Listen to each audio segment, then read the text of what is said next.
आज हम भारतीय संविधान के कह सकते हैं कि उसकी आत्मा यानी समानता के अधिकार पर गहराई से बात करने वाले हैं।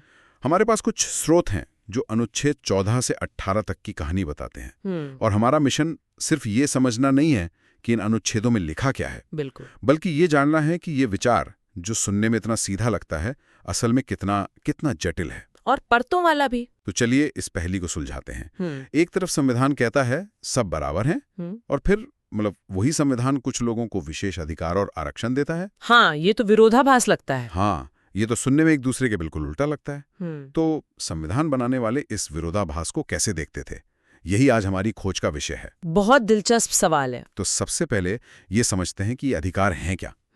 संविधान हमें 6 मौलिक अधिकार देता है और समानता का अधिकार ये उनमें से पहला है। हाँ, अनुच्छेद 14 से लेकर 18 तक 5 अनुच्छेद। और यहाँ एक दिलचस्प बात यह है कि ये सारे अधिकार सबके लिए एक जैसे नहीं हैं।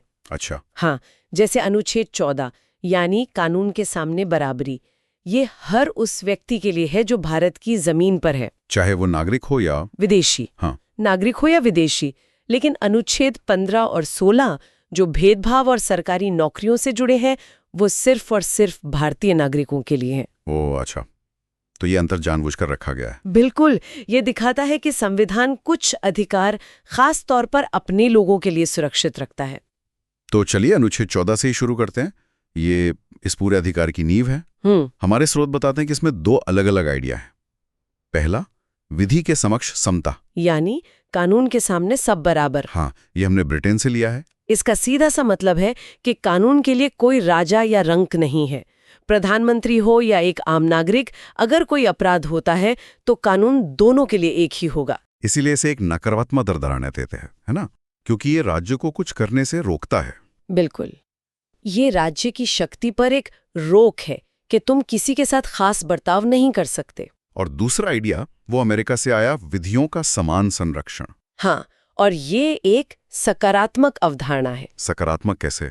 ये कहता है कि एक जैसी सिचुएशन में फंसे लोगों के साथ एक जैसा बर्ताव करो, मतलब बराबरी वालों के साथ बराबरी का, और जो बराबरी पर नहीं है उनके साथ अलग बर्ताव करना ही असली बराबरी है। यहीं से वो क्या कहते हैं, रीजनेबल क्लासिफिकेशन का सिद्धांत आता है।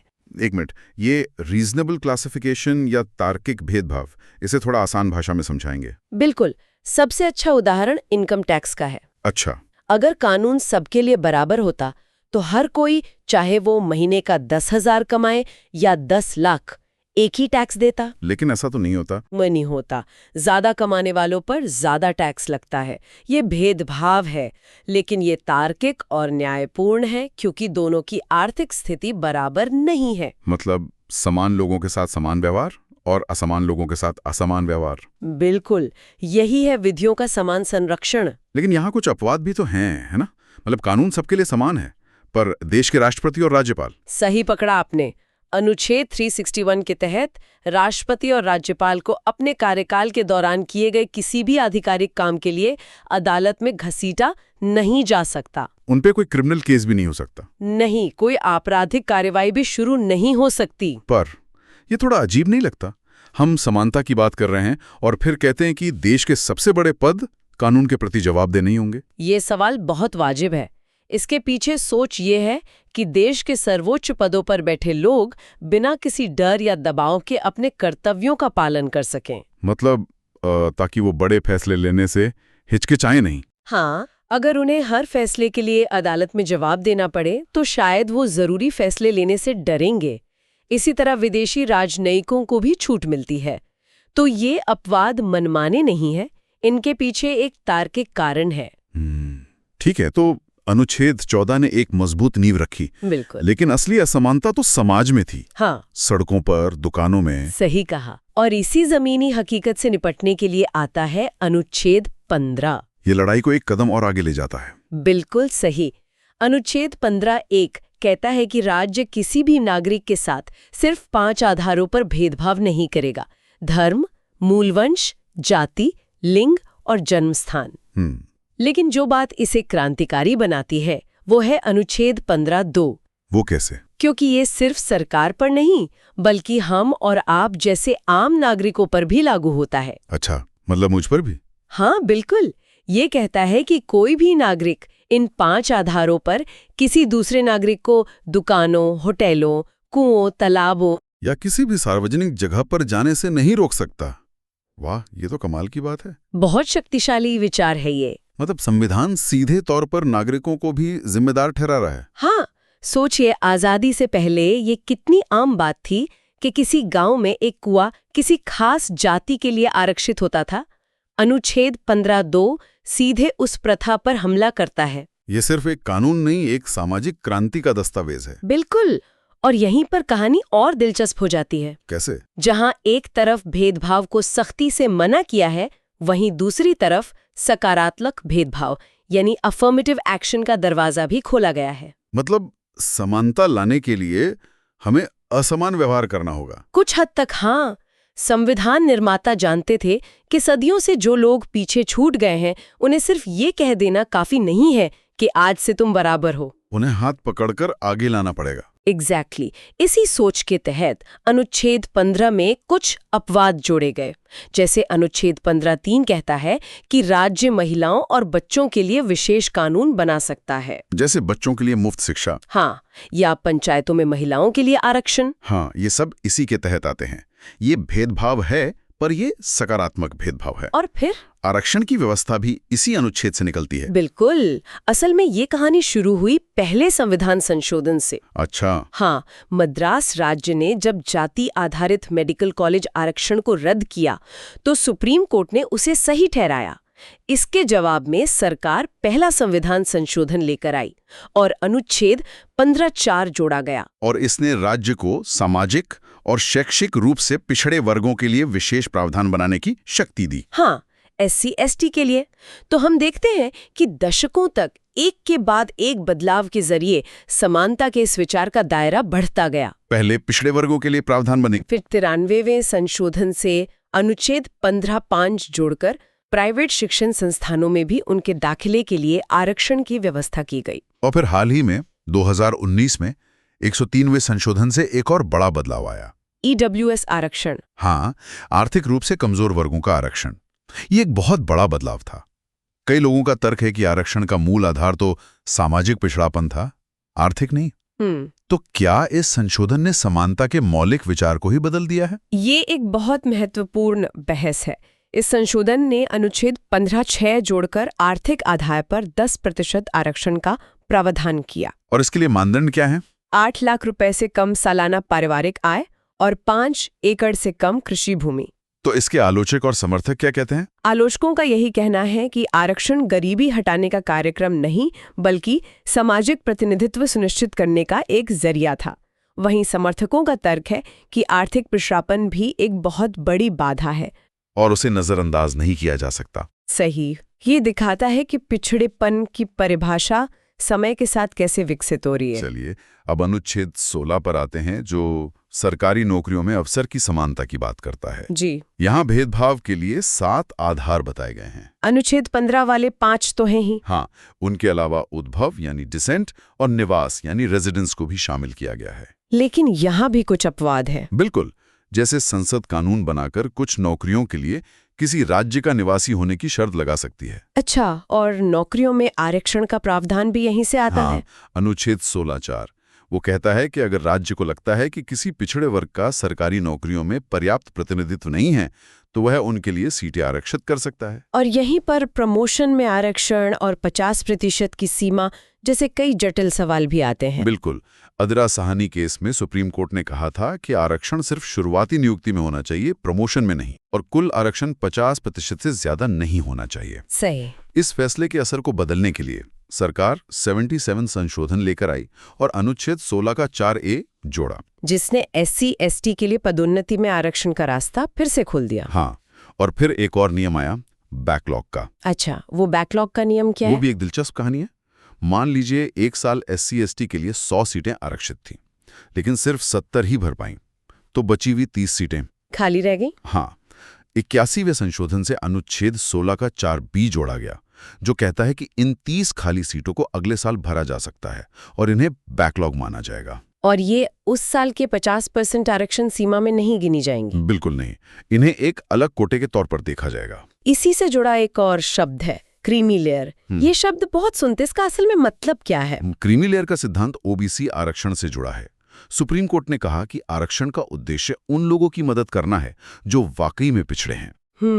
तो ओबीसी समुदाय के भीतर जो लोग या परिवार सामाजिक और आर्थिक रूप से काफी आगे बढ़ चुके हैं, जैसे बड़े सरकारी अधिकारी, डॉक्टर, हाँ, या जिनकी सालाना आय एक निश्चित सीमा जो अभी 8 लाख रुपए है उससे ज्यादा है, उन्हें आरक्षण का लाभ नहीं मिलना चाहिए। उन्हें ही क्रीमी लेयर यानी मलाईदार परत कहा जाता है। सही, ताकि फायदा उन तक पहुंचे जिन्हें इसकी सबसे ज्यादा जरूरत है। तो अभी तक हमने देखा कि संविधान कैसे भविष्य के लिए एक समान समाज बनाने की कोशिश कर रहा है, लेकिन उसे अतीत की कुछ बहुत गहरी सामाजिक बुराइयों से भी निपटना था। सही कहा। और यहीं पर अनुच्छेद 17 और 18 आते हैं। अनुच्छेद 17 जो अस्पृश्यता यानी छुआछूत का अंत करता है। हाँ, और ये एक निरपेक्ष अधिकार है, इसका कोई अपवाद नहीं है। संविधान कहता है कि अस्पृश्यता को पूरी तरह से खत्म किया जाता है और इसका किसी भी रूप में पालन करना एक दंडनीय अपराध होगा। लेकिन अस्पृश्यता शब्द को संविधान में डिफाइन क्यों नहीं किया गया? ये थोड़ा अजीब नहीं लगता? और शायद इसे परिभाषित न करना ही एक सोचा समझा कदम था। अच्छा। संविधान निर्माता जानते थे कि छुआछूत की प्रथा के हजारों रूप हो सकते हैं। अगर वे कुछ प्रथाओं की एक लिस्ट बना देते तो लोग भेदभाव करने के नए तरीके निकाल लेते जो उस परिभाषा में नहीं आते। एग्जैक्टली। इसे खुला छोड़कर संविधान ने अदालतों को इसकी व्याख्या करने की शक्ति दी ताकि ये प्रथा किसी भी रूप में हो उसे गैर कानूनी ठहराया जा सके। और इसे लागू करने के लिए कड़े कानून भी बने। हाँ, जैसे 1976 का नागरिक अधिकार संरक्षण अधिनियम। और आखिर में अनुच्छेद 18 जो उपाधियों का अंत करता है, राय बहादुर, सर, नवाब, ये सब खत्म। जी, ये उपाधियां ब्रिटिश काल की देन थी और ये जन्म या वफादारी पर आधारित थी, योग्यता पर नहीं। ये समाज में एक बनावटी ऊंच नीच पैदा करती थी। इसलिए संविधान ने इन सभी वंशानुगत उपाधियों को समाप्त कर दिया। हाँ, लेकिन डॉक्टर, प्रोफेसर या सेना के मेजर, कर्नल जैसी उपाधियां आज भी इस्तेमाल होती हैं। हाँ, क्योंकि संविधान सैन्य और अकादमिक उपाधियों की अनुमति देता है। तर्क ये है कि ये उपाधियां जन्म से नहीं मिलती, बल्कि व्यक्ति अपनी मेहनत और योग्यता से इन्हें हासिल करता है। तो ये समानता के सिद्धांत का उल्लंघन नहीं करती? बिल्कुल। और भारत रत्न, पद्म विभूषण जैसे पुरस्कारों का क्या, वो उपाधि है या नहीं? ये एक बड़ा सवाल था जो 1996 में बालाजी राघवन मामले में सुप्रीम कोर्ट के सामने आया। कोर्ट ने साफ किया कि भारत रत्न और पद्म पुरस्कार उपाधि यानी टाइटल नहीं, बल्कि अलंकरण यानी डेकोरेशन है। अच्छा, तो ये सम्मान है। हाँ, राष्ट्रीय सम्मान। लेकिन कोर्ट ने ये भी कहा कि इन पुरस्कारों को नाम के आगे या पीछे, मतलब उपसर्ग या प्रत्यय के रूप में इस्तेमाल नहीं किया जा सकता। कोई भारत रत्न सचिन तेंदुलकर नहीं लिख सकता? नहीं लिख सकता। तो हमने समानता के सफर को देखा। ये अनुच्छेद 14 के एक सीधे साधे नियम से शुरू होकर आरक्षण और सकारात्मक भेदभाव जैसे कितने जटिल विचार तक पहुंच जाता है। इसे अगर हम बड़े परिप्रेक्ष्य में देखें तो संविधान समानता को एक मंजिल की तरह देखता है जिसे सक्रिय रूप से हासिल करना है। इसे किसी उदाहरण से समझा सकते हैं? जरूर। मान लीजिए 3 लोग अलग अलग हाइट के हैं और एक दीवार के पार मैच देख रहे हैं। सबको एक ही साइज का बॉक्स देना इक्वालिटी यानी समानता है। सबको बराबर मिला, लेकिन सबसे छोटा वाला अब भी मैच नहीं देख पाएगा। सही कहा। अब सबको उनकी जरूरत के हिसाब से बॉक्स देना ताकि तीनों की आंखें एक लेवल पर आ जाएं। वो इक्विटी यानी समता है। बिल्कुल। हमारा संविधान इसी इक्विटी को हासिल करने की कोशिश करता है। ये सच मुझे एक शक्तिशाली विचार है। तो ये हमें एक बहुत ही गहरे सवाल पर लाके छोड़ता है। एक न्यायपूर्ण समाज बनाने के लिए समानता का असली मतलब क्या है? क्या ये सबके साथ एक जैसा व्यवहार करना है या ये सुनिश्चित करना है कि सबको एक जैसी मंजिल तक पहुंचने का मौका मिले, भले ही इसके लिए रास्ते अलग अलग क्यों ना हों? ये एक ऐसा सवाल है जिस पर विचार करना जरूरी है। नमस्कार। आज हम भारतीय संविधान के कुछ सबसे अहम हिस्सों की गहराई में उतर रहे हैं, मौलिक अधिकार। और हमारे पास जो सामग्री है वो एक कमाल की विजुअल गाइड है जो हमें अनुच्छेद 19 से 21 तक के एक यादगार सफर पर ले जाएगी। और इन अनुच्छेदों को मतलब यूं ही नागरिक का कवच नहीं कहा जाता। आज हमारी कोशिश ये समझने की है कि ये सिर्फ कानून की किताबों में लिखे भारी भरकम शब्द नहीं है। जैसा कि हमारे स्रोत बताते हैं, ये वो ताकत है जो एक नागरिक को सही मायनों में जिंदा करती हैं, उसे सम्मान से जीने का हक देती हैं। बिल्कुल। और जो विजुअल रूपक हमारे पास है वो तो शानदार है। हम देखेंगे कि कैसे ये अधिकार एक पिंजरे से आजाद होते पक्षी से शुरू होते हैं, फिर एक मजबूत किले तक पहुंचते हैं और फिर एक लहलाते पेड़ में बदल जाते हैं। हाँ, हम एक एक करके इन सभी परतों को खोलेंगे। इसी बदलाव की कहानी को अनुच्छेद 19 यानी हमारे आजाद पक्षी से शुरू करते हैं। यहाँ एक बहुत बड़ा बदलाव हुआ था। मूल संविधान में 7 स्वतंत्रताएं थीं, लेकिन अब सिर्फ 6 हैं। हाँ, और ये एक मामूली बदलाव नहीं था, बिल्कुल नहीं। 1978 में 44वें संविधान संशोधन के जरिए अनुच्छेद 19(1)(f यानी संपत्ति का अधिकार को मौलिक अधिकारों की लिस्ट से हटा दिया गया। एक मिनट, तो इसका एक आम नागरिक के लिए असल में क्या मतलब हुआ? क्या इसका मतलब ये है कि सरकार कल आकर मेरी जमीन मुझसे ज्यादा आसानी से ले सकती है? एक तरह से हाँ, लेकिन आसानी से शब्द शायद सही ना हो। देखिए, जब ये मौलिक अधिकार था तो आप सीधे सुप्रीम कोर्ट जाकर कह सकते थे कि ये मेरे जीने के अधिकार जैसा ही पवित्र है। अच्छा। और सरकार इसे आसानी से नहीं छीन सकती। अब ये अनुच्छेद 300A के तहत एक कानूनी अधिकार है। इसका मतलब है कि सरकार एक सही प्रक्रिया और कानून बनाकर उचित मुआवजा देकर जनहित के लिए, जैसे सड़क या अस्पताल बनाने के लिए। हाँ बिल्कुल, उसके लिए आपकी संपत्ति ले सकती है। प्रक्रिया आज भी है, लेकिन सुरक्षा का जो स्तर मौलिक अधिकार में था वो अब नहीं है। समझ गई। तो अब वो 6 स्वतंत्रताएं कौन सी हैं जो हमें मिली हुई हैं? तो इसमें सबसे पहले है बोलने की आज़ादी, फिर शांति से इकट्ठा होने की आज़ादी, संघ बनाने की आज़ादी, देश में कहीं भी आने जाने की आज़ादी, कहीं भी बसने की आज़ादी और कोई भी व्यापार या पेशा चुनने की आज़ादी। हाँ, तो चलिए सबसे पहली और शायद सबसे ज़्यादा इस्तेमाल होने वाली आज़ादी से शुरू करते हैं।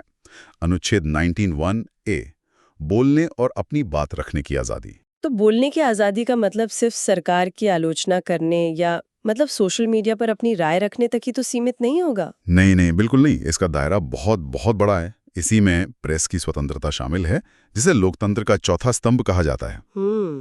2005 का सूचना का अधिकार यानी RTI कानून भी इसी अधिकार की देन है, जो हमें सरकार से सवाल पूछने की ताकत देता है।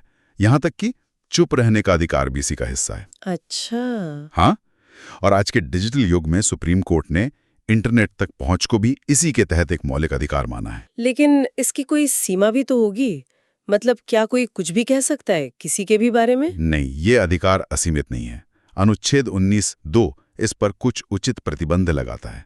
मतलब अगर आपकी बात देश की सुरक्षा, संप्रभुता, सार्वजनिक व्यवस्था या नैतिकता के खिलाफ जाती है, तो सरकार उस पर रोक लगा सकती है।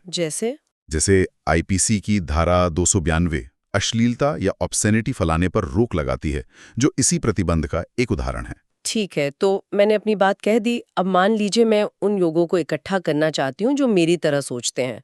क्या मुझे इसकी आज़ादी है? हाँ, यहीं पर अनुच्छेद 19(1)(b) काम आता है, जो आपको सभा करने का अधिकार देता है। आप मीटिंग कर सकते हैं, प्रदर्शन कर सकते हैं, लेकिन 2 शर्तें हैं। शांतिपूर्ण हो और बिना हथियारों के हों। बिल्कुल। अच्छा, और इसी पर वो रोक लगती है जिसके बारे में हम अक्सर खबरों में सुनते हैं, धारा 144। तो इसका मतलब ये हुआ कि ये कानून प्रशासन को तब ताकत देता है जब उन्हें लगता है कि लोगों के इकट्ठा होने से शांति भंग हो सकती है। एकदम सही। धारा 144 आपकी सभा करने की आज़ादी और समाज की सुरक्षा के बीच एक संतुलन बनाने की कोशिश है।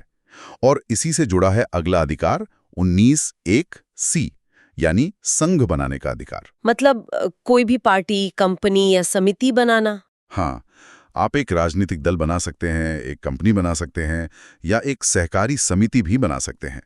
बस शर्त यह है कि आपका संगठन देश की एकता और अखंडता के खिलाफ काम ना करें। अब बात करते हैं उन अधिकारों की जो हमें सही मायनों में एक देश का नागरिक महसूस कराते हैं। कहीं भी घूमने और बसने का अधिकार। बिल्कुल। अनुच्छेद 19(1) का और ई एक भारत की भावना को मजबूत करते हैं, लेकिन यहाँ भी कुछ जरूरी अपवाद हैं। पर किसी नागरिक को अपने ही देश में कहीं जाने से क्यों रोका जाएगा? ये सुनने में थोड़ा अजीब लगता है। इसकी वजह सामाजिक सुरक्षा और संस्कृति के संरक्षण से जुड़ी हैं। जैसे कुछ जनजातीय क्षेत्रों में बाहरी लोगों के बसने पर इसलिए रोके ताकि उनकी अनूठी संस्कृति, भाषा और जमीन की रक्षा हो सके। इसी तरह पूर्वोत्तर के कुछ राज्यों में इनर लाइन परमिट की जरूरत पड़ती है ताकि वहां के स्थानीय संतुलन को बनाए रखा जा सके। अच्छा, और तीसरे कारण था लोकहित, जैसे कोविड। हाँ, सबसे बड़ा उदाहरण हमने कोविड के समय देखा, जब सबके स्वास्थ्य की रक्षा के लिए यात्रा पर प्रतिबंध लगाए गए थे। ये समझ में आता है। और इस आजादी के पंख का आखिरी हिस्सा है कोई भी पेशा चुनने का अधिकार। मैं जो चाहे बन सकती हूँ, डॉक्टर, इंजीनियर, कुछ भी। आप पेशा चुन सकती हैं, लेकिन खुद को कुछ भी घोषित नहीं कर सकती। मतलब अनुच्छेद 19(1)(g आपको पेशा चुनने की आजादी देता है, लेकिन अनुच्छेद 19(6) सरकार को ये अधिकार देता है कि वो किसी भी पेशे के लिए तकनीकी योग्यता तय कर सके। हमने देखा कि अनुच्छेद 19 हमें कर्म करने के पंख देता है, लेकिन क्या हो अगर हमारे कर्म पर, हमारे एक्शन पर कोई कानूनी सवाल उठ जाए? तब हमें जरूरत पड़ती है एक मजबूत ढाल की, एक किले की। और वही किला है अनुच्छेद 20 दोष सिद्धि से सुरक्षा। और इस किले की 3 मजबूत दीवारें हैं। पहली है एक्स पोस्ट फैक्टो कानून से सुरक्षा। ये सुनने में बहुत भारी शब्द लगता है, पर इसका मतलब बहुत आसान है। मान लीजिए आज आपने किसी जगह अपनी कार पार्क की और वहां पार्किंग की इजाजत है। कल सरकार नियम बदल दे और उसे नो पार्किंग जोन बना दे, तो वो आपको कल के नियम के आधार पर आज की पार्किंग के लिए सजा नहीं दे सकती। अच्छा, मतलब जिस वक्त काम किया उस वक्त जो कानून था, सजा उसी के हिसाब से मिलेगी। बस समझ गई, बहुत आसान था। दूसरी दीवार है डबल जेपडी, यानी दोहरे दंड से सुरक्षा। ये तो मैंने फिल्मों में बहुत सुना है, एक गुनाह एक सजा। बिल्कुल। और तीसरी और शायद सबसे मजबूत दीवार है खुद के खिलाफ गवाही देने से सुरक्षा। यानी कोई भी आपको अपना गुनाह कबूल करने के लिए मजबूर नहीं कर सकता। एक मिनट, नार्को टेस्ट, मुझे लगा था कि ये तो पुलिस का एक बड़ा हथियार है सच उगलवाने का, जैसा हम फिल्मों में देखते हैं। तो क्या सुप्रीम कोर्ट ने कहा कि आप इसका इस्तेमाल नहीं कर सकते? ये तो बहुत बड़ी बात है। हाँ, ये बहुत बहुत बड़ा फैसला था। 2010 के सेल्वी बनाम कर्नाटक केस में सुप्रीम कोर्ट ने साफ कर दिया कि बिना आरोपी की सहमति के आप उस पर नार्को एनालिसिस, पॉलीग्राफ या ब्रेन मैपिंग टेस्ट नहीं कर सकते। क्यों? कोर्ट ने कहा कि ये एक तरह से जबरदस्ती गवाही लेने जैसा है और ये व्यक्ति की मानसिक निजता का भी उल्लंघन है। हमारे स्रोत में एक बहुत मजेदार लाइन लिखी है, पुलिस की मार के डर से गधा भी कबूल कर लेता है कि वो बंदर है, इसीलिए पुलिस हिरासत का बयान मान्य नहीं। हाँ, ये लाइन मजेदार होने के साथ साथ कितनी गहरी बात कहती है ना? बिल्कुल। और हमारा कानून इसी फलसफे पर बना है। अदालतें जानती हैं कि दबाव में कोई कुछ भी कह सकता है, इसीलिए कानून कहता है कि सिर्फ मजिस्ट्रेट के सामने दिया गया बयान ही मायने रखता है, पुलिस थाने में दिया गया नहीं। अच्छा, ये हमारे बचाव के किले की सबसे मजबूत दीवार है, जो सुनिश्चित करती है कि सरकार को अपना केस सबूतों से साबित करना होगा, जबरदस्ती के कबूलनामे से नहीं। हालांकि डीएनए टेस्ट या फिंगरप्रिंट्स लिए जा सकते हैं, क्योंकि वो भौतिक सबूत हैं, बयान नहीं। तो अब हमारे पास एक्शन के लिए पंख अनुच्छेद 19 है और बचाव के लिए किला अनुच्छेद 20 भी। लेकिन इस सब का मकसद क्या है? ये हमें लाता है अंतिम पड़ाव पर, एक सार्थक अस्तित्व, यानी अनुच्छेद 21 का लहलहाता पेड़। और इस पेड़ की कहानी में एक क्रांतिकारी मोड़ आया था। शुरू में 1950 के ए.के. गोपालन केस में सुप्रीम कोर्ट ने जीवन के अधिकार का मतलब बहुत सीमित रखा, सिर्फ सांस लेते रहना, जिंदा रहना, एक टिमटिमाते हुए बल्ब की तरह। हाँ बिल्कुल, एक तरह का एनिमल एग्जिस्टेंस। लेकिन फिर आया 1978 का मेनका गांधी केस, जिसने इस बल्ब को एक चमकते हुए सूरज में बदल दिया। इसने तो जीवन की परिभाषा ही बदल दी पूरी तरह से। कोर्ट ने कहा कि जीवन का मतलब सिर्फ जिंदा रहना नहीं, बल्कि गरिमा के साथ जीवन है। ये एक सोच का भूचाल था। तो जब अदालत गरिमापूर्ण जीवन कहती है, तो इसका असल जिंदगी में क्या मतलब है? ये सुनने में थोड़ा किताबी लगता है। ये बिल्कुल भी किताबी नहीं है। इसका मतलब है कि अगर आपके ऊपर कोई केस है लेकिन आपके पास वकील करने के पैसे नहीं है, तो ये सिर्फ आपकी बदकिस्मती नहीं, बल्कि आपके मौलिक अधिकार का हनन है। अगर आपके मोहल्ले की हवा या पानी इतना प्रदूषित है कि आप बीमार पड़ रहे हैं, तो ये सिर्फ एक नगर निगम की समस्या नहीं, ये आपके गरिमापूर्ण जीवन पर हमला है। समय के साथ कोर्ट ने इसमें स्वच्छ पर्यावरण, निजता का अधिकार, पुट्टास्वामी केस वाला, हाँ, विदेश जाने का अधिकार और यहाँ तक कि शांति से सोने का अधिकार भी शामिल किया है। ये तो सच में बहुत व्यापक है, पर यह एक बहुत गहरा सवाल भी खड़ा करता है। अगर मुझे गरिमा से जीने का अधिकार है, तो क्या मुझे गरिमा से मरने का अधिकार भी है? ये बहुत ही संवेदनशील और कानूनी रूप से कह सकते हैं जटिल यात्रा रही है। 1994 में कोर्ट ने एक केस में कहा, हाँ, लेकिन 1996 में अपने ही फैसले को पलटते हुए कहा नहीं। अच्छा। फिर 2017 में मेंटल हेल्थ के एक्ट आया, जिसने आत्महत्या के प्रयास को अपराध की श्रेणी से लगभग हटा दिया।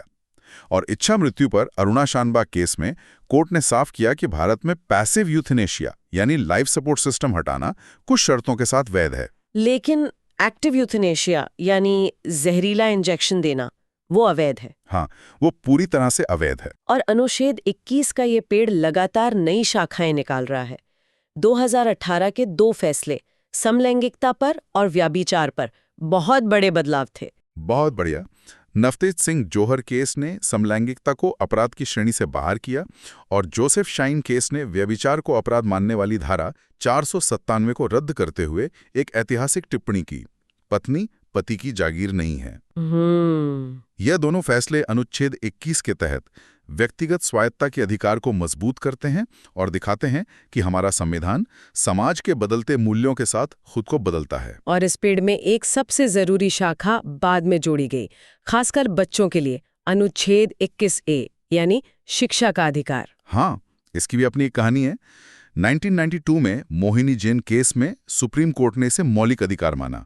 फिर 2002 में संसद ने 86वां संशोधन किया और अनुच्छेद 21A को संविधान में जोड़ा। और आखिरकार 1 अप्रैल 2010 को शिक्षा का अधिकार यानी RTE कानून पूरे देश में लागू हुआ। बिल्कुल, जिसके तहत 6 से 14 साल के हर बच्चे को मुफ्त और अनिवार्य शिक्षा का हक है। और ये सिर्फ सरकार की जिम्मेदारी नहीं, बल्कि माँ बाप का मौलिक कर्तव्य भी है। हाँ, क्योंकि संविधान ये मानता है कि बिना शिक्षा के गरिमामय जीवन की कल्पना भी नहीं की जा सकती। तो आज हमने कर्म की आज़ादी के पंखों से लेकर बचाव के किले और गरिमापूर्ण अस्तित्व के पेड़ तक की एक शानदार यात्रा की। चलिए एक तेज रिकैप करते हैं।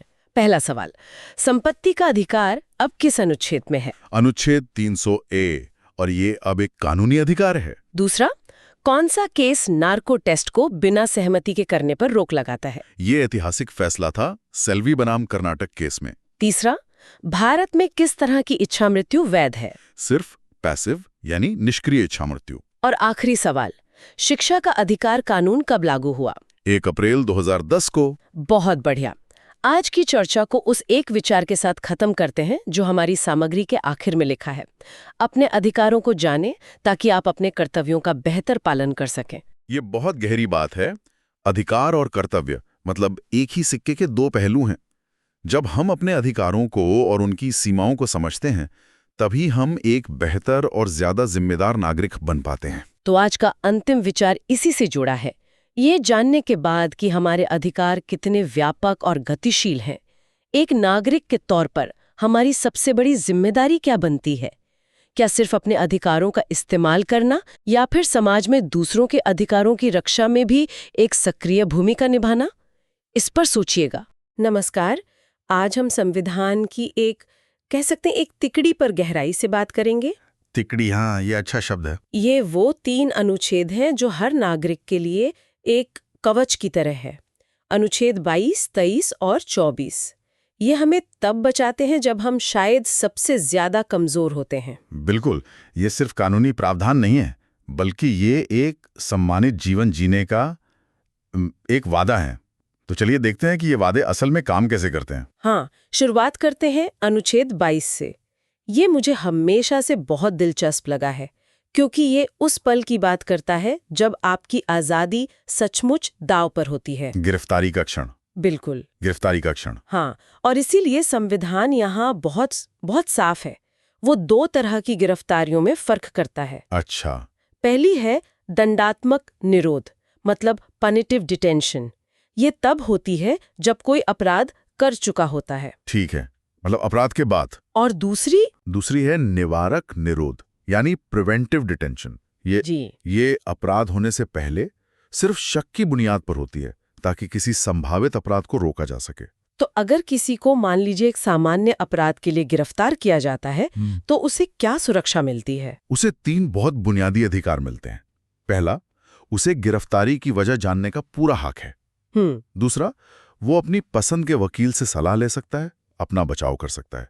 और तीसरा, उसे 24 घंटे के अंदर, मतलब यात्रा का समय हटाकर, मजिस्ट्रेट के सामने पेश करना जरूरी है। ये आखिरी वाला तो बहुत ही जरूरी लगता है, ये पुलिस की मनमानी पर एक तरह की रोक है? सबसे बड़ी रोक यही है। ये सुनिश्चित करता है कि न्यायपालिका की नजर शुरू से ही उस मामले पर रहे। लेकिन क्या इसमें कोई अपवाद भी है? मतलब कोई ऐसी स्थिति जहां ये अधिकार लागू न होते हो? हाँ, ये एक जरूरी सवाल है। संविधान खुद 2 अपवाद बताता है। एक तो विदेशी शत्रु और दूसरा जो ज्यादा महत्वपूर्ण है वो है निवारक निरोध कानून के तहत हिरासत में लिए गए लोग। और यहीं पर ये मामला सबसे ज्यादा विवादास्पद हो जाता है ना? बिल्कुल। किसी को सिर्फ शक की बुनियाद पर हिरासत में लेना एक बहुत बहुत बड़ी शक्ति है। तो इसके लिए भी कुछ नियम होंगे? हाँ, नियम हैं। जैसे हिरासत आमतौर पर 3 महीने से ज्यादा नहीं हो सकती, जब तक कि एक सलाहकार बोर्ड इसकी इजाजत न दे, और व्यक्ति को भी कारण जानने का हक है। लेकिन इन कानूनों का इतिहास तो काफी विवादास्पद रहा है, जैसे मीसा, टाडा, एनएसए। सही, ये नाम सिर्फ नाम नहीं है। ये अनुच्छेद 22 के मूल द्वंद्व को दिखाते हैं। राष्ट्रीय सुरक्षा और व्यक्तिगत स्वतंत्रता के बीच का संतुलन। मतलब एक तरफ देश की सुरक्षा और दूसरी तरफ एक व्यक्ति की आजादी। इन्हीं कानूनों पर, जैसे मीसा या टाडा, ये आरोप भी लगे कि इनका इस्तेमाल असहमति की आवाज को दबाने के लिए किया गया। और ये बहस आज भी यूएपीए जैसे कानूनों के साथ जिंदा है। तो अनुच्छेद 22 हमें राज्य की ताकत से बचाता है, लेकिन शोषण का खतरा सिर्फ सरकार से तो नहीं आता। आपने बिल्कुल सही नब्ज पकड़ी। समाज के भीतर भी तो ताकतवर और कमजोर का रिश्ता होता है। और उसी से बचाने के लिए है अनुच्छेद 23। एकदम सही। हम राज्य की शक्ति से अब सामाजिक शक्ति की ओर आ रहे हैं। तो ये किस तरह के शोषण पर रोक लगाता है? ये साफ तौर पर 3 चीजों पर पाबंदी लगाता है। एक, मानव तस्करी, मतलब इंसानों की खरीद फरोख्त, वेश्यावृत्ति, देवदासी प्रथा, ये सब। ठीक है। दूसरा है बेगार, यानी बिना पैसे दिए किसी से काम करवाना। और तीसरा, किसी भी तरह का बलात् श्रम, मतलब जबरदस्ती काम करवाना। इसमें बंधुआ मजदूरी भी शामिल है। स्रोतों में एक बहुत जरूरी केस का भी जिक्र था, PUDR बनाम भारत संघ मामला। हाँ, वो एक मील का पत्थर है। उसमें सुप्रीम कोर्ट ने एक बहुत गहरी बात कही थी। उन्होंने कहा कि किसी को न्यूनतम मजदूरी, मिनिमम वेज से कम पैसे देना भी बलात् श्रम ही माना जाएगा। हाँ, ये तो एक जबरदस्त सोच है। मतलब किसी की आर्थिक मजबूरी का फायदा उठाकर उसका शोषण नहीं किया जा सकता। सम्मान का एक न्यूनतम स्तर है जिसे आप पैसे की कमी के नाम पर छीन नहीं सकते। बिल्कुल। और जहां अनुच्छेद 23 काम करने वालों के सम्मान की बात करता है, वहीं अनुच्छेद 24 हमारे भविष्य की नींव, यानी बच्चों के बचपन को सुरक्षित करता है। ये साफ कहता है कि 14 साल से कम उम्र के बच्चों से आप किसी भी फैक्ट्री, खदान या दूसरे खतरनाक काम में नौकरी नहीं करवा सकते। हाँ, और समय के साथ ये कानून और भी सख्त हुआ है। वो कैसे? 2016 में एक बड़ा संशोधन हुआ। उसने 14 साल से कम उम्र के बच्चों के लिए सिर्फ खतरनाक कामों पर नहीं, बल्कि हर तरह के रोजगार पर पूरी तरह पाबंदी लगा दी। हर तरह के? हाँ, और 14 से 18 साल के जो किशोर हैं, उनके लिए खतरनाक उद्योगों में काम करने पर रोक जारी रखी। लेकिन मैंने सुना है कि पारिवारिक काम या बाल कलाकारों के लिए कुछ छूट भी है। कहीं ये एक चोर दरवाजा तो नहीं बन जाता? देखिए, कानून ने संतुलन बनाने की कोशिश की है। बच्चा परिवार के काम में हाथ बटा सकता है, लेकिन स्कूल के बाद, और वो भी कुछ घंटों के लिए ही। संदेश साफ है, पढ़ाई पहली प्राथमिकता है। और बाल कलाकारों का क्या? उनके लिए भी काम के घंटे और माहौल को लेकर कड़े नियम हैं, और अगर कोई नियमों को तोड़ता है तो सजा सख्त है। सजा किसके लिए? नियोक्ता और माता पिता दोनों के लिए, जिसमें जेल और जुर्माना दोनों हो सकते हैं। तो जब हम इन तीनों अनुच्छेदों को 22, 23 और 24 को एक साथ देखते हैं तो क्या तस्वीर उभरती है? एक गरिमापूर्ण जीवन का, कह सकते हैं, एक त्रिस्तरीय सुरक्षा कवच। अनुच्छेद 22 आपकी आजादी को राज्य से बचाता है। अनुच्छेद 23 आपके सम्मान को समाज के शोषण से बचाता है। और अनुच्छेद 24 वो हमारी अगली पीढ़ी की संभावनाओं को सुरक्षित रखता है। बिल्कुल, ये तीनों मिलकर संविधान का वो वादा पूरा करते हैं कि हर इंसान कीमती है और उसका जीवन सम्मान के साथ जीना चाहिए। वाकई एक शक्तिशाली ढांचा है ये। तो आज के इस चर्चा से हमारे श्रोता अपने साथ क्या एक आखिरी विचार लेके जा सकते हैं? शायद ये सोचना जरूरी है कि इन अधिकारों का किताबों में होना एक बात है, और असल जिंदगी में हर इंसान तक इनका फायदा पहुंचना दूसरी। हम एक समाज के तौर पर ये कैसे सुनिश्चित कर सकते हैं कि ये अधिकार सिर्फ कागज पर न रह जाएं, बल्कि हर कमजोर और जरूरतमंद की हकीकत बने। नमस्कार और द डीप ड्राइव में आपका स्वागत है। नमस्कार।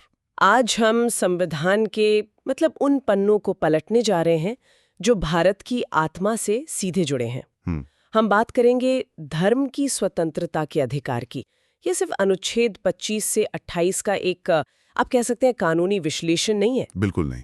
बल्कि ये उस सोच को समझने की कोशिश है जिसने भारत को अपने पड़ोसियों से मतलब बिल्कुल अलग बनाया। हाँ, और एक बहुत नाजुक संतुलन की कहानी है। सही कहा। एक व्यक्ति की आस्था और करोड़ों लोगों के समाज के बीच का संतुलन। ठीक है, तो चलिए इस गुत्थी को सुलझाना शुरू करते हैं। और ये संतुलन समझना इसलिए भी जरूरी है क्योंकि धर्मनिरपेक्षता या सेक्युलरिज्म हमारे संविधान की नींव का पत्थर है। बिल्कुल। और इसे पूरी तरह सराहने के लिए हमें पहले भारत से बाहर निकलकर हमारे आस पड़ोस को देखना होगा। अच्छा। हाँ, जब हम वो पूरा संदर्भ देखते हैं तब हमें एहसास होता है कि भारत ने जो रास्ता चुना वो कितना साहसी और अनोखा था। हाँ, ये बहुत दिलचस्प नुक्ता है। अगर हम अपने दिमाग में दक्षिण एशिया का नक्शा लाएं जी, तो एक तस्वीर उभरती है। पश्चिम में पाकिस्तान, अफगानिस्तान या मालदीव और पूर्व में बांग्लादेश। इन सभी देशों का एक घोषित राज्य धर्म है इस्लाम। सही बात है। फिर थोड़ा और देखें तो म्यांमार, श्रीलंका और भूटान में बौद्ध धर्म को एक विशेष दर्जा दिया गया है। हाँ, वहाँ भी एक धर्म प्रमुख है। और एक समय पर तो नेपाल दुनिया का एकमात्र हिंदू राष्ट्र था, हालांकि अब वो भी एक सेक्युलर देश है। बिल्कुल। तो इस पूरी तस्वीर में भारत कहाँ खड़ा है?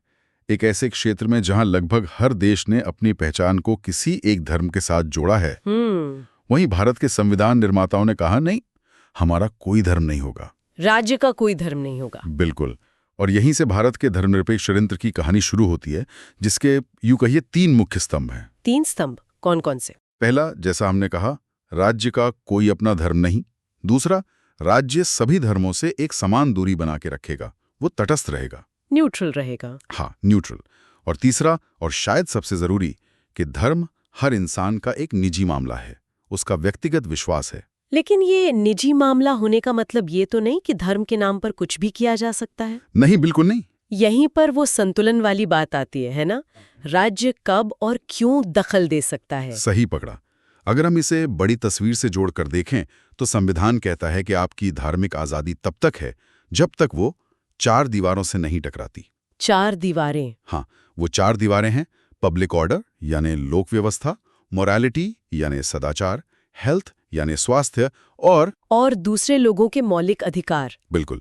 अगर आपकी किसी धार्मिक प्रथा से समाज की शांति भंग होती है या किसी के स्वास्थ्य को खतरा होता है तो राज्य कहेगा बस यहां आपको रोकना होगा। ये संतुलन ही शायद सबसे अहम बात है।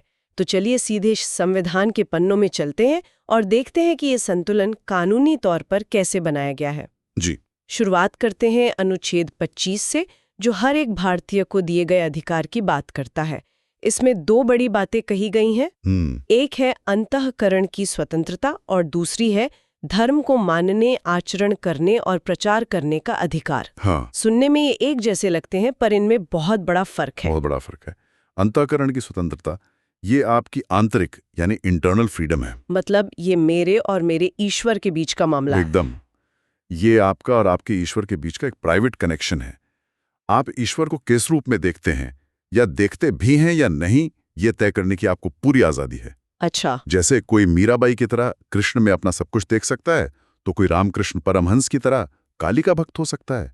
इस पर कोई सवाल नहीं कर सकता। ये आपकी निजी आध्यात्मिक यात्रा है। बिल्कुल। और जो दूसरा हिस्सा है मानने, आचरण और प्रचार का अधिकार, वो बाहरी यानी एक्सटर्नल फ्रीडम हुई। एकदम सही। ये आपकी उस निजी आस्था का सार्वजनिक प्रदर्शन है। मानना मतलब आप खुलकर कह सकते हैं कि मैं इस धर्म का अनुयायी हूं। और आचरण? आचरण का मतलब है कि आप अपने धर्म से जुड़े रीति रिवाज और समारोह कर सकते हैं, जैसे पूजा करना या जुलूस निकालना। इसका कोई क्लासिक उदाहरण? हाँ, बिल्कुल। सिखों का कृपाण धारण करना। संविधान इसे सिख धर्म का एक अनिवार्य हिस्सा मानता है, इसलिए ये उनके आचरण के अधिकार के तहत सुरक्षित है। ठीक है, लेकिन प्रचार शब्द, इसको लेकर तो अक्सर विवाद होता है। बहुत होता है। कई लोगों को लगता है कि इसका गलत इस्तेमाल धर्म परिवर्तन के लिए होता है। संविधान इस लाइन को कहाँ खींचता है? बहुत अच्छा सवाल है, और यहीं पर संविधान की खूबसूरती दिखती है। वो प्रचार यानी अपने धर्म की अच्छी बातें दूसरों को बताने और फैलाने की आजादी तो देता है, लेकिन धर्मांतरण कराने का अधिकार नहीं देता। सुप्रीम कोर्ट ने भी इसे कई बार साफ किया है। अच्छा। आप किसी को अपने धर्म के बारे में बता सकते हैं, उसके सिद्धांत समझा सकते हैं, लेकिन किसी भी तरह का लालच देकर, डरा धमकाकर या जबरदस्ती करके किसी का धर्म बदलना, हाँ, वो इस अधिकार का खुला उल्लंघन है और वो गैर कानूनी है। यहाँ ये वास्तव में दिलचस्प हो जाता है। तो असल में संविधान निर्माता यहाँ एक बहुत ही बारीक लकीर खींच रहे थे। बहुत बारीक। वो कह रहे थे कि आपकी आस्था आपके दिल में और आपके घर में असीमित है, लेकिन जब वो सड़क पर आती है तो उसे समाज के दूसरे नियमों के साथ तालमेल बिठाना होगा। बिल्कुल यही बात है, और ये तालमेल बिठाने के लिए ही राज्य को कुछ शक्तियां दी गई हैं। जैसे हमने पहले बात की, पब्लिक ऑर्डर, नैतिकता और स्वास्थ्य। हाँ, इन्हीं आधारों पर राज्य धार्मिक मामलों में दखल दे सकता है। मिसाल के तौर पर अगर किसी धार्मिक प्रथा से बहुत ज्यादा ध्वनि प्रदूषण होता है तो उसे नियंत्रित किया जा सकता है। और 3 तलाक जैसे रिवाज, बिल्कुल, जिन्हें कोर्ट ने महिलाओं के मौलिक अधिकारों के खिलाफ पाया, उन्हें नैतिकता के आधार पर खत्म किया गया। और इसमें एक और दिलचस्प पहलू है, पंथ निरपेक्ष गतिविधियों का विनियमन। इसका क्या मतलब है? क्या धर्म से जुड़ी हर चीज धार्मिक नहीं होती? नहीं होती। इसका मतलब है कि धर्म के नाम पर आप हर तरह की गतिविधि को कानूनी जांच से नहीं बचा सकते। जैसे मान लीजिए एक बड़ा मंदिर ट्रस्ट है, मंदिर में पूजा पाठ कैसे होगी, कौन पुजारी होगा, ये उनका धार्मिक मामला है। उसमें राज्य दखल नहीं देगा। नहीं देगा। लेकिन अगर वो ट्रस्ट एक अस्पताल, स्कूल या दुकानें चला रहा है तो वहां देश के बाकी कानून लागू होंगे, चाहे वो टैक्स के नियम हो या कर्मचारियों के अधिकार या बिल्डिंग के सुरक्षा नियम हो। राज्य कहता है आपका धर्म आपका, लेकिन आपका बिजनेस देश के कानून के हिसाब से चलेगा। वाह, ये फर्क बहुत जरूरी है। और इसी अनुच्छेद 25 में सामाजिक सुधार की भी एक बहुत मजबूत बात कही गई है। हाँ, कि राज्य हिंदुओं के धार्मिक संस्थानों को समाज के सभी वर्गों के लिए खोल सकता है। हाँ, ये उस समय की सामाजिक सच्चाइयों को देखते हुए एक क्रांतिकारी कदम था। इसका मकसद छुआछूत और भेदभाव को खत्म करना था। बिल्कुल। और यहाँ हिंदू शब्द की कानूनी परिभाषा वो और भी दिलचस्प हो जाती है। वो कैसे? इस खास कानून के मकसद के लिए हिंदू शब्द एक बड़े दायरे को कवर करता है, जिसमें सिख, जैन और बौद्ध धर्म को मानने वाले भी शामिल हैं। 1 मिनट, ये बात तो बहुतों को नहीं पता होगी। मतलब इस कानून के लिए सिख, जैन और बौद्ध धर्म को भी हिंदू माना जाता है। हाँ, सिर्फ इस अनुच्छेद के उद्देश्य के लिए। इसका कोई व्यवहारिक उदाहरण दे सकते हैं? जरूर। इसका मतलब यह है कि अगर राज्य कोई कानून बनाता है तो वो ये सुनिश्चित कर सकता है कि मान लीजिए किसी सार्वजनिक जैन मंदिर में सिर्फ जैन ही नहीं बल्कि हिंदू, सिख और बौद्ध भी प्रवेश कर सकें, ताकि इन धर्मों के भीतर किसी भी तरह का जाति आधारित भेदभाव ना हो सके। सही। तो ये तो हुई एक व्यक्ति की धार्मिक आजादी की बात, लेकिन धर्म अक्सर समूहों में, समुदायों में माना जाता है। तो क्या धार्मिक समूहों की भी कोई अधिकार है? हाँ, बिल्कुल। और उसके लिए है अनुच्छेद 26। अनुच्छेद 26। जहां अनुच्छेद 25 एक व्यक्ति की बात करता है, वहीं अनुच्छेद 26 धार्मिक समूहों, जिन्हें कानून की भाषा में धार्मिक संप्रदाय या रिलीजियस डिनोमिनेशन कहते हैं, उनके अधिकारों की बात करता है। धार्मिक संप्रदाय, ये सुनने में भारी शब्द लगता है। कानून किसी समूह को ये दर्जा कैसे देता है? इसके लिए सुप्रीम कोर्ट ने 3 शर्तें तय की हैं। अच्छा, क्या शर्तें हैं? पहला, वो लोगों का एक समूह होना चाहिए। दूसरा, उनकी एक खास विश्वास प्रणाली और एक संगठनात्मक ढांचा होना चाहिए। और तीसरा, उनका एक अलग नाम होना चाहिए। तो इसी आधार पर कोर्ट ने रामकृष्ण मिशन को एक संप्रदाय माना? हाँ, रामकृष्ण मिशन और आनंद मार्ग दोनों को हिंदू धर्म के भीतर एक धार्मिक संप्रदाय माना है। लेकिन उदाहरण के तौर पर अरबिंदो सोसाइटी को नहीं माना। क्यों नहीं? क्योंकि कोर्ट ने कहा कि ये एक महान दर्शन है, लेकिन एक अलग धर्म या संप्रदाय नहीं है। ठीक है, तो अगर किसी समूह को ये दर्जा मिल जाता है तो उसे क्या खास अधिकार मिलते हैं? उन्हें मुख्य तौर पर 4 अधिकार मिलते हैं। पहला, वो धार्मिक या चैरिटेबल कामों के लिए अपने संस्थान बना सकते हैं और उन्हें चला सकते हैं। दूसरा, वो अपने धर्म से जुड़े मामलों का प्रबंधन खुद कर सकते हैं। तीसरा, वो चल और अचल संपत्ति यानी जमीन जायदाद खरीद सकते हैं। और चौथा, वो संपत्ति का प्रशासन कर सकते हैं। लेकिन आखिरी 2 अधिकारों में एक पेंच है ना? हाँ, एक बहुत बड़ा पेंच है। संपत्ति का प्रशासन विधि के अनुसार होना चाहिए। बिल्कुल। और यही अनुच्छेद 25 और 26 का संतुलन फिर से सामने आता है। मतलब धार्मिक संस्थाएं अपनी जमीन जायदाद खरीद सकती हैं, बैंक अकाउंट रख सकती हैं, लेकिन उन्हें इनकम टैक्स के नियम, जमीन से जुड़े कानून और देश के दूसरे सभी आम कानूनों का पालन करना होगा। हाँ, वे कानून से ऊपर नहीं है। पूजा कैसे होगी ये आप तय करें, लेकिन संपत्ति का हिसाब किताब कानून के मुताबिक देना होगा। तो अगर हम इन दोनों अनुच्छेदों को साथ रखकर देखें तो एक व्यक्ति की आज़ादी और एक समूह की आज़ादी में मुख्य अंतर क्या है? मुख्य अंतर यह है कि अनुच्छेद 25 व्यक्तिगत है, निजी आस्था पर केंद्रित है, ये हर व्यक्ति के लिए है, नागरिक हो या ना हो। ये दिल की बात है। और अनुच्छेद 26? अनुच्छेद 26 समूहों के लिए है। ये उनके संगठनात्मक अधिकारों और संस्थागत प्रबंधन पर केंद्रित है। ये बहुत साफ हो गया। अब अगले अनुच्छेद पर चलते हैं। अनुच्छेद 27 ये कहता है कि किसी खास धर्म को बढ़ावा देने के लिए टैक्स देने को मजबूर नहीं किया जाएगा। जी। क्या इसका मतलब ये है कि सरकार धार्मिक कामों के लिए कोई पैसा ले ही नहीं सकती, जैसे हज यात्रा या किसी तीर्थस्थल पर लगने वाला शुल्क? नहीं, ऐसा नहीं है। यहाँ कर यानी टैक्स और शुल्क यानी फी के बीच का बारीक फर्क समझना बहुत जरूरी है। अच्छा, क्या फर्क है? अनुच्छेद 27 टैक्स की बात करता है।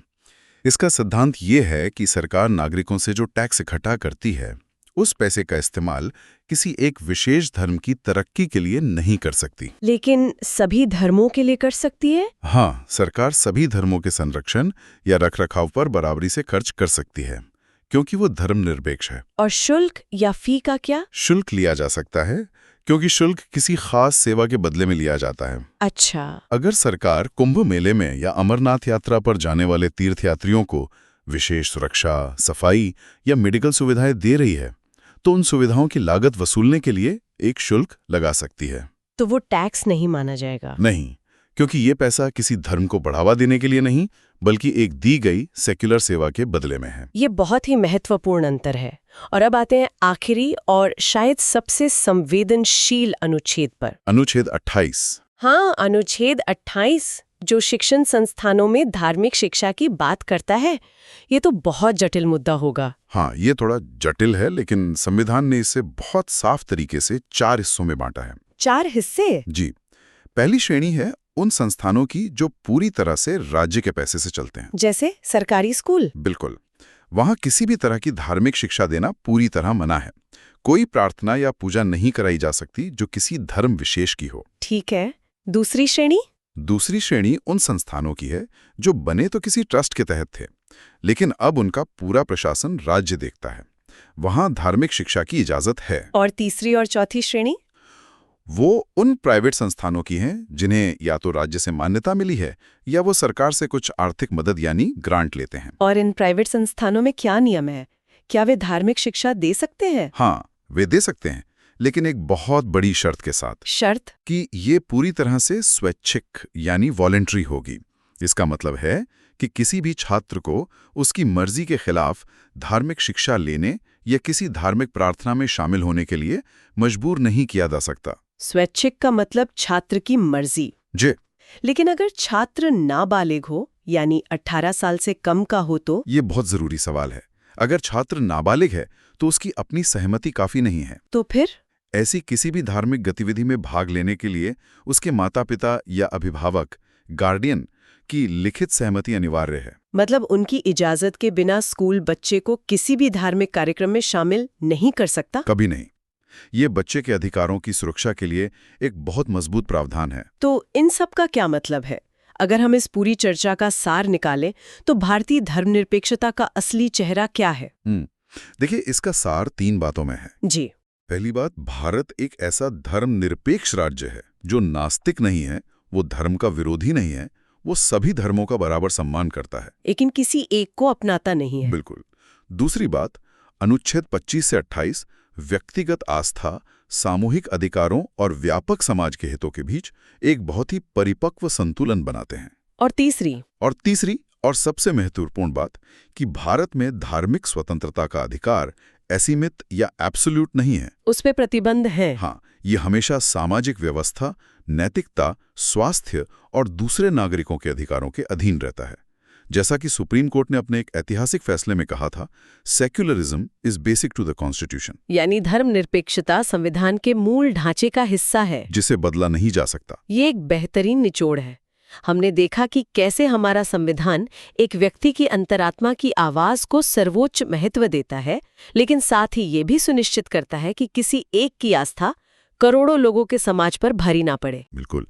ये ढांचा दर्शाता है कि संविधान निर्माता एक ऐसा आधुनिक राष्ट्र बनाना चाहते थे जहां आस्था व्यक्तिगत रहे और सार्वजनिक जीवन तर्क, समानता और कानून पर आधारित हो। एकदम सही। इस गहरी और रोशन करने वाली बातचीत के लिए आपका बहुत बहुत धन्यवाद। धन्यवाद। आज हम भारतीय संविधान के भाग 3 यानी मौलिक अधिकारों की कहानी के आखिरी कुछ पन्नों पर नजर डालने वाले हैं। बिल्कुल। हम अनुच्छेद 29 से लेकर 35 तक का सफर तय करेंगे। और ये अनुच्छेद बहुत दिलचस्प है। एक तरफ तो ये अधिकार देते हैं, हाँ, पर दूसरी तरफ ये भी बताते हैं कि उनकी रक्षा कैसे होगी और कुछ खास हालातों में उन पर लगाम कैसे लगेगी। तो चलिए इस पूरी कहानी को परत दर परत खोलते हैं। हमारा मिशन है कि इन थोड़े जटिल लगने वाले कानूनी प्रावधानों को एक आसान, दिलचस्प बातचीत में बदले, ताकि जो लोग इन सब से पहली बार भी जुड़ रहे हों वो भी इसके सार को समझ सकें। बिल्कुल। तो शुरुआत करते हैं अनुच्छेद 29 से, और एक बहुत ही बुनियादी सवाल से। जब संविधान अल्पसंख्यक या माइनॉरिटी कहता है तो इसका मतलब क्या होता है? ये सवाल जितना सीधा लगता है, इसका जवाब उतना ही स्तरित है। संविधान में 2 आधार दिए गए हैं। 2 आधार? हाँ, एक है धर्म और दूसरा है भाषा। धार्मिक आधार पर देखें तो जो राष्ट्रीय अल्पसंख्यक आयोग अधिनियम है 1992 का, जी, उसके तहत मुस्लिम, सिख, ईसाई, बौद्ध और पारसी समुदायों को अल्पसंख्यक माना गया, और फिर बाद में 2014 में जैन समुदाय को भी इस सूची में जोड़ दिया गया। ठीक है, तो धार्मिक आधार तो मतलब राष्ट्रीय स्तर पर तय हो गया। लेकिन भाषाई आधार, भारत में तो जैसा कहते हैं कोस कोस पर वाणी बदल जाती है। सही। तो वहां कैसे तय होता है कि कौन अल्पसंख्यक है? आपने बिल्कुल सही नब्ज पकड़ी है, और यहीं पर सुप्रीम कोर्ट का एक बहुत महत्वपूर्ण फैसला टीएमए पाई मामले में तस्वीर को साफ करता है। अच्छा, क्या कहा कोर्ट ने? कोर्ट ने कहा कि भाषाई अल्पसंख्यक का दर्जा पूरे देश के हिसाब से नहीं बल्कि राज्य के हिसाब से तय होगा। अरे वाह, मतलब जो एक जगह बहुसंख्यक है जी, वो दूसरी जगह अल्पसंख्यक हो सकता है। बिल्कुल, ये पूरा नजरिया ही बदल देता है। कोई उदाहरण है इसका? हाँ, हमारे स्रोत एक बेहतरीन उदाहरण देते हैं। जैसे नागालैंड में, जहां लगभग 92% आबादी ईसाई है, तो वहां वे धार्मिक बहुसंख्यक हैं। और हिंदू वहां अल्पसंख्यक हो गए। सही। इसी तरह महाराष्ट्र में मराठी भाषी बहुसंख्यक हैं, लेकिन अगर कोई मान लीजिए उत्तर प्रदेश का हिंदी भाषी व्यक्ति वहां रहता है तो भाषाई आधार पर वो महाराष्ट्र में एक अल्पसंख्यक माना जाएगा। कमाल है। तो ये पूरा खेल इस बात पर है कि आप भारत का कौन सा नक्शा दिख रहे हैं, देश का या राज्य का। बिल्कुल। इसी से जुड़ी एक और दिलचस्प तुलना हमारे सूत्रों में है। 2011 की जनगणना के हिसाब से भारत में हिंदी बोलने वाले लगभग 53 करोड़ लोग हैं। हाँ, जो इसे हमारी बहुसंख्यक भाषा बनाती है। लेकिन जैसे ही हम जूम आउट करके दुनिया का नक्शा देखते हैं, ये कहानी फिर बदल जाती है। बिल्कुल बदल जाती है। 2023 के वैश्विक डेटा के मुताबिक दुनिया में सबसे ज्यादा बोली जाने वाली भाषा तो अंग्रेजी है, लगभग 145 करोड़ वक्ताओं के साथ। और हिंदी? दूसरे पर मैंड्रिन चीनी, और तीसरे नंबर पर आती है हिंदी, लगभग 61 करोड़ वक्ताओं के साथ। तो जो भाषा अपने घर में राजा है वो दुनिया के मंच पर तीसरे नंबर पर है। ये परिप्रेक्ष्य का ही महत्व है। चलिए अब अनुच्छेद 29 के अंदर चलते हैं। ये अल्पसंख्यकों को क्या अधिकार देता है? यहाँ एक आम गलतफहमी को दूर करना बहुत जरूरी है। क्या? अनुच्छेद 29 के 2 हिस्से हैं। हाँ। पहला, अनुच्छेद 29(1) कहता है कि भारत के हर नागरिक को अपनी विशेष भाषा, लिपि और संस्कृति को बचाने का अधिकार है। एक मिनट, आपने कहा हर नागरिक, मतलब ये सिर्फ अल्पसंख्यकों के लिए नहीं है? जी नहीं, ये बहुसंख्यकों पर भी उतना ही लागू होता है जितना अल्पसंख्यकों पर। महाराष्ट्र में एक मराठी भाषी भी अपनी संस्कृति को बचाने के लिए इसका इस्तेमाल कर सकता है। तो फिर एक सवाल उठता है, अगर ये सभी के लिए है तो इसे अल्पसंख्यकों के हितों का संरक्षण वाले शीर्षक के तहत क्यों रखा गया है? बहुत अच्छा सवाल है। देखिए, संविधान निर्माताओं का इरादा शायद ये था कि बहुसंख्यकों को तो अपनी संस्कृति बचाने के लिए किसी विशेष संरक्षण की जरूरत कम ही पड़ती है। अच्छा, क्योंकि उनका दबदबा तो स्वाभाविक होता है। बिल्कुल, लेकिन अल्पसंख्यकों को इसकी सबसे ज्यादा जरूरत होती है। इसलिए इसे यहाँ रखकर उन्होंने ये सुनिश्चित किया कि ये अधिकार उनके लिए विशेष रूप से महत्वपूर्ण है, भले ही ये उपलब्ध सभी के लिए हो। समझ गया। और इसका दूसरा हिस्सा अनुच्छेद 29(2) वो क्या कहता है? वो एक तरह का सुरक्षा कवच है। वो कहता है कि किसी भी सरकारी या सरकारी मदद से चलने वाले शिक्षण संस्थान में जी, किसी भी नागरिक को सिर्फ धर्म, मूलवंश, जाति या भाषा के आधार पर दाखिला देने से मना नहीं किया जा सकता। तो ये शिक्षा में भेदभाव पर एक सीधी रोक है, एक सख्त और सीधी रोक। तो अनुच्छेद 29 एक तरह से संस्कृति और शिक्षा के दरवाजे सबके लिए खुले रखता है। जी, लेकिन अगर अल्पसंख्यकों को सिर्फ अपनी संस्कृति को बचाना ही नहीं बल्कि उसे सक्रिय रूप से बढ़ाना हो तो उसके लिए एक विशेष अधिकार है और वही हमें अनुच्छेद 30 पर लाता है। अच्छा। अगर अनुच्छेद 29 एक रक्षात्मक अधिकार है, यानी एक डिफेंसिव राइट, तो अनुच्छेद 30 एक सकारात्मक अधिकार यानी पॉजिटिव राइट है। और ये कैसे? क्योंकि यह विशेष रूप से धार्मिक और भाषाई अल्पसंख्यकों को अपनी पसंद के शिक्षण संस्थानों की स्थापना करने और उनका प्रशासन चलाने का अधिकार देता है। मतलब वो अपने स्कूल, कॉलेज या मदरसे खोल सकते हैं? हाँ, और उन्हें अपने हिसाब से चला भी सकते हैं, ताकि वो अपनी आने वाली पीढ़ियों को अपनी भाषा, अपनी संस्कृति और अपने मूल्यों की शिक्षा दे सकें। और क्या सरकार इसमें कोई मदद करती है? राज्य भी उन्हें आर्थिक मदद या अनुदान देते समय इस आधार पर भेदभाव नहीं कर सकता कि ये संस्थान किसी अल्पसंख्यक समुदाय का है। तो ये अधिकार तो अल्पसंख्यकों को अपनी पहचान बनाए रखने के लिए एक बहुत मजबूत जमीन देता है। बिल्कुल देता है। अब अधिकारों की जमीन की बात आई है तो अनुच्छेद 31 का जिक्र करना जरूरी हो जाता है, जिसका इतिहास बहुत दिलचस्प रहा है। हाँ, बिल्कुल। हमारे स्रोतों में इसके आगे निरस्त यानी रिपील लिखा है। एक जमाने में ये एक मौलिक अधिकार था, फिर ऐसा क्या हुआ कि इसे हटाना पड़ा? अनुच्छेद 31 असल में संपत्ति का अधिकार था। अच्छा। आजादी के बाद जब सरकार ने जमींदारी प्रथा खत्म करने और भूमि सुधार जैसे बड़े सामाजिक आर्थिक बदलाव लाने की कोशिश की, तो ये अधिकार बार बार आड़े आने लगा। कैसे? लोग अपनी जमीन के अधिग्रहण को इसी मौलिक अधिकार के तहत अदालतों में चुनौती दे देते थे। मतलब देश के विकास और सामाजिक न्याय के रास्ते में एक मौलिक अधिकार ही रोड़ा बन रहा था। कुछ हद तक हाँ। इसी टकराव को खत्म करने के लिए 1978 में 44वें संविधान संशोधन के जरिए इसे मौलिक अधिकारों की सूची से ही हटा दिया गया। पूरी तरह हटा दिया? तो क्या अब हमारे पास संपत्ति का अधिकार है ही नहीं? नहीं, अधिकार है, लेकिन उसकी हैसियत बदल गई है। मतलब? अब ये मौलिक अधिकार नहीं, बल्कि अनुच्छेद 300A के तहत सिर्फ एक कानूनी या विधिक अधिकार है। और इन दोनों में फर्क क्या है? फर्क ये है कि अब सरकार जनहित के लिए आपकी संपत्ति ले सकती है, लेकिन उसे एक उचित कानूनी प्रक्रिया का पालन करना होगा और मुआवजा देना होगा, और आप इसके उल्लंघन पर सीधे सुप्रीम कोर्ट नहीं जा सकते, जैसा कि मौलिक अधिकारों के मामले में होता है। बिल्कुल। ये एक बहुत बड़ा बदलाव था। लेकिन अगर हमारे बाकी मौलिक अधिकार हमसे कोई छीनने की कोशिश करे तो हमारे पास क्या हथियार हैं? क्या फायदा ऐसे अधिकारों का अगर उन्हें हम लागू ही न करवा सके? और शायद इसीलिए डॉक्टर अंबेडकर ने अनुच्छेद 32 को संविधान की आत्मा और हृदय कहा था। आपने बिल्कुल सही नब्ज पकड़ी है। अनुच्छेद 32 जो है वो खुद में एक मौलिक अधिकार है। अच्छा। इसका मतलब यह है कि अपने अधिकारों की रक्षा के लिए सीधे सुप्रीम कोर्ट जाने का अधिकार भी एक अधिकार है। इसीलिए सुप्रीम कोर्ट को मौलिक अधिकारों का संरक्षक भी कहते हैं। जी। और ये संरक्षण मिलता कैसे है? यहीं पर वो शक्तिशाली टूल्स आते हैं जिन्हें हम रिट कहते हैं। हाँ, 5 रिट्स। चलिए इन 5 को फटाफट समझते हैं। तो पहला रिट तो बिल्कुल फिल्मी लगता है। इसका नाम है बंदी प्रत्यक्षीकरण या हिबियस कॉर्पस। इसका मतलब? इसका सीधा सा मतलब है उस व्यक्ति को हमारे सामने पेश करो। अगर किसी को गैर कानूनी तरीके से हिरासत में लिया गया है तो कोर्ट ये आदेश जारी करके पूछता है कि उसे बंदी क्यों बनाया गया। और ये सिर्फ सरकार के खिलाफ नहीं, किसी आम इंसान के खिलाफ भी हो सकता है। ये तो जबरदस्त है। जी हाँ। अब दूसरा है परमादेश यानी मैंडेमस। मतलब हम आदेश देते हैं। हाँ, एक तरह से आम नागरिक का सरकार को यह कहने का संवैधानिक तरीका है कि अपना काम करो। अगर कोई सरकारी अधिकारी अपनी कानूनी जिम्मेदारी पूरी नहीं कर रहा तो कोर्ट उसे वो काम करने का आदेश दे सकता है। ठीक है, अब अगले 2 रिट्स, प्रतिषेध प्रोहिबिशन और उत्प्रेषण सर्श्योरिटी। ये सुनने में काफी एक जैसे लगते हैं। दोनों ही निचली अदालतों के लिए हैं। इनमें असल फर्क क्या है? ये बहुत अच्छा सवाल है। देखिए, फर्क जो है वो सिर्फ टाइमिंग का है। टाइमिंग का? हाँ, प्रतिषेध का मतलब है रोकना।